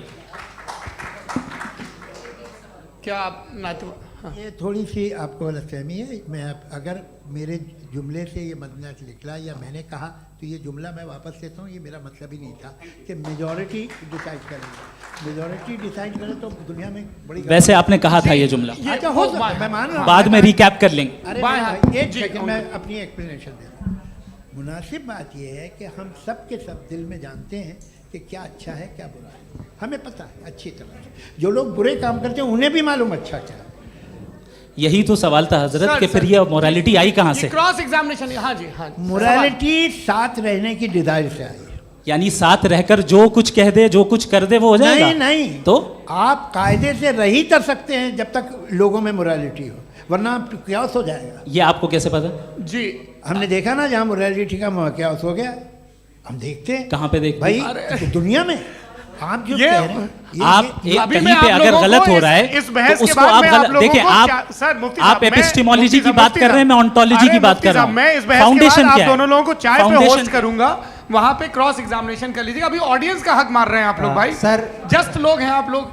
और ये भाई ये हाँ, उधर आएंगे, जी सर आएंगे। अच्छा सर, मेरा नाम लईकुर रहमान है और मैं अलीगढ़ मुस्लिम यूनिवर्सिटी का स्टूडेंट हूँ, और जहाँ तक मुझे पता है कि sir you are also product of Aligarh Muslim University. मैं भी उसी चमन का बुलबुल। हाँ सर, तो बड़ी खुशी हुई मुझे जान करके कि मैं आपसे मिलूंगा। सवाल सर, मेरा सवाल यह है, सर सैयद अलैहि रहमा का नज़रिया यह था कि खुदा के वजूद को अक़ल के दायरे में रह कर के तलाश करना, न कि पूरी तौर से उसका इनकार कर देना। Sir, how will you define it? नहीं, तो ये तो आप इन्हें बताइए। ये सवाल आपसे। खुदा का वजूद साबित कर रहे हैं। तो सर आपने सर सैयद इनकार ने किया। कर रखा है, इस वजह से मेरा क्वेश्चन उन्होंने यही सर से एक सेकंड, सर सैयद ने यही कहा ना कि अक्ल से आप खुदा के वजूद को साबित नहीं कर सकते, यही कहा ना भाई। वो उन्होंने कहा कर सकते हैं और वो कर दिया गया आज। वो फोन दो। तलाश करना या साबित करना अक्ल से अक्ल से नहीं हो सकता। अरे सवाल तो सुन लीजिए जी। अक्ल से नहीं हो सकता है, यही कहा ना आपने। अक्ल से हो सकता है। अरे वो यही कह रहे हैं भाई, आप बता रहे हो सकता है, वो तो कुछ और। आप अगर सर देखो नौजवान फोन ले लो, वो इतनी कमाल की यूनिवर्सिटी है। अरे भाई दे दो उन्हें जरा, एक मिनट दे दो भाई, मेरी बात सुनो, माइक पे बोलो ताकि जो लाखों लोग देख रहे हैं। माइक दे दो ना। अरे देंगे ना माइक, तुम ठहरो तो। हाँ सर मेरा सवाल ये था कि सर सैयद अलैहिर्रहमा का एक नज़रिया था अपना कि खुदा का जो वजूद है उसको अक़ल के दायरे में रह करके तलाश करना है, न कि पूरे तौर से इनकार कर देना है। ये उनका कॉन्सेप्ट था। लेकिन मेरा सवाल ये है कि आप इसको कैसे डिफाइन करते हैं, एक्सप्लेन कैसे करेंगे, मैं आपसे जानना चाहता हूँ, क्योंकि you are the product of Aligarh Muslim University. मुझे अक़ल के दायरे में रख के मैंने बहुत तलाश की, मुझे मिला नहीं। हाँ ये इधर उधर वो चश्मा लगाए जो, हाँ उनको दे दीजिए। जी जी फटाफट पूछिए, बस 5 मिनट है, 5 मिनट में खत्म हो रहा है। हाँ अस्सलाम वालेकुम मुफ्ती साहब। एंड मेरा सवाल जावेद अख्तर साहब से। क्या नाम है आपका? अरे भैया सब मुझे पूछ रहे हो। फैज पूछिए फैज साहब। तो मेरा सवाल ये है कि अभी जो एथियस्ट है वो problem of evil argument use कर रहे हैं अगेंस्ट मुस्लिम्स, राइट? कि इस दुनिया में इतना सारा ईविल है और अगेंस्ट मुस्लिम तो यहाँ अगेंस्ट थियस्ट। हाँ थोड़ा सा करेक्ट कर लीजिए भाई, पूरी मशक्कत ही इसी बात की थी कि किसी एक मजहब पे बात ना टिके। जी तो बेसिकली ये आर्ग्यूमेंट ऐसा है कि इस दुनिया में इतना ज़्यादा ईवल एग्जिस्ट करता है और अगर एक ऑल गुड गॉड है तो वो रोकता क्यों नहीं है?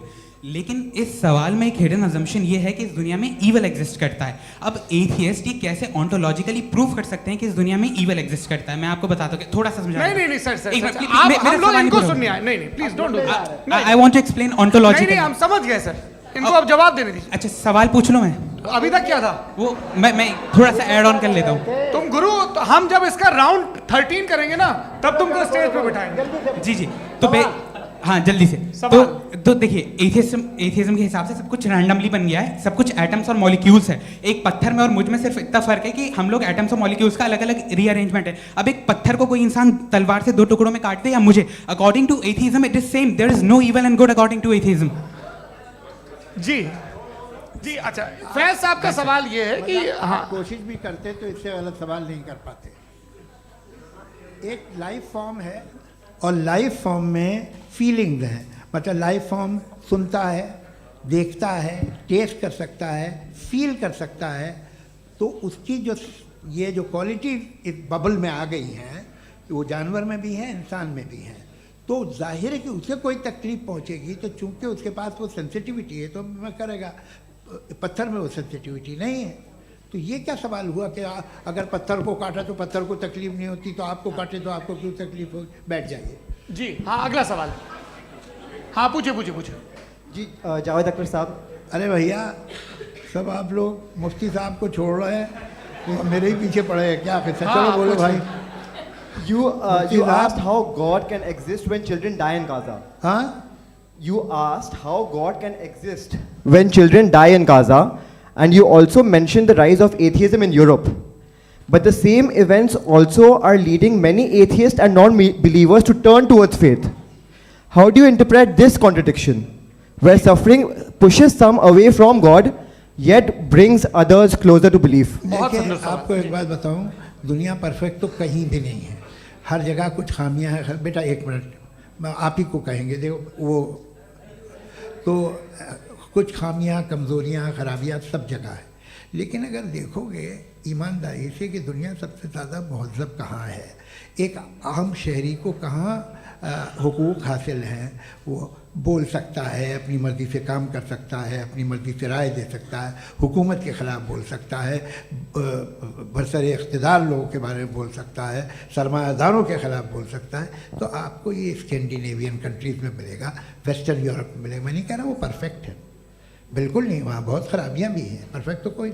लेकिन जिन जिन मुल्कों में, लैटिन अमेरिका देखो, गल्फ़ देखो, वहाँ पर आपको ये ज़रूर है कि रेप नहीं होते होंगे। रेप की ज़रूरत क्या है भाई? उसको तो ख़रीद लो, घर में रखो, सड़क पर रेप करने की क्या ज़रूरत है? मगर सुनिए, मगर हकीकत ये है कि वहाँ शख्सी आज़ादी राय देने की, बोलने की नहीं है।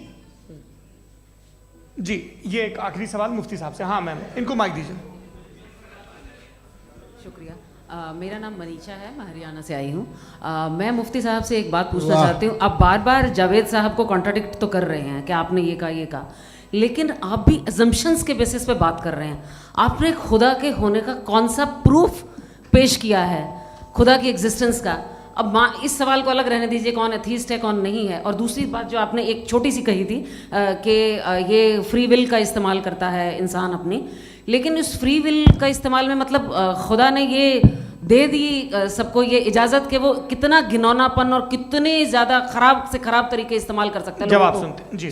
आप फ्री विल को मानती है ना, या अब कहती है कि फ्री विल नहीं है ना? मानती है ना? तो अब आपके पास इसका कोई एक्सप्लेनेशन नहीं है कि अगर एक इंसान उस फ्री विल का इस्तेमाल करके गलत काम कर रहा है और बच के अच्छी ज़िंदगी गुजार के निकल जा रहा है, उसका कोई रिकम्पेंस नहीं है। हमारे वर्ल्ड व्यू में जो इंसान गलत काम कर रहा है उसको भी रिकम्पेंस यानी उसका बुरा बदला मिलना है, और जो सही काम कर रहा है उसको सही बदला मिलना है। लिहाजा जो फ्री विल है वो इस तरीके से है कि एक लिमिटेड टाइम तक खुदा ने मोहलत दी है। ऐसा नहीं कि छूट दे दी, जो करना है करते रहो हमेशा। वक्त आएगा जब एग्जाम का टाइम खत्म होगा तब रिजल्ट आएगा। दौराने एग्जाम जबरदस्ती आपको नहीं बताया जाएगा। अरे भाई एक सेकंड, जी सवाल मुफ्ती साहब से मेरा, मुफ्ती साहब से एक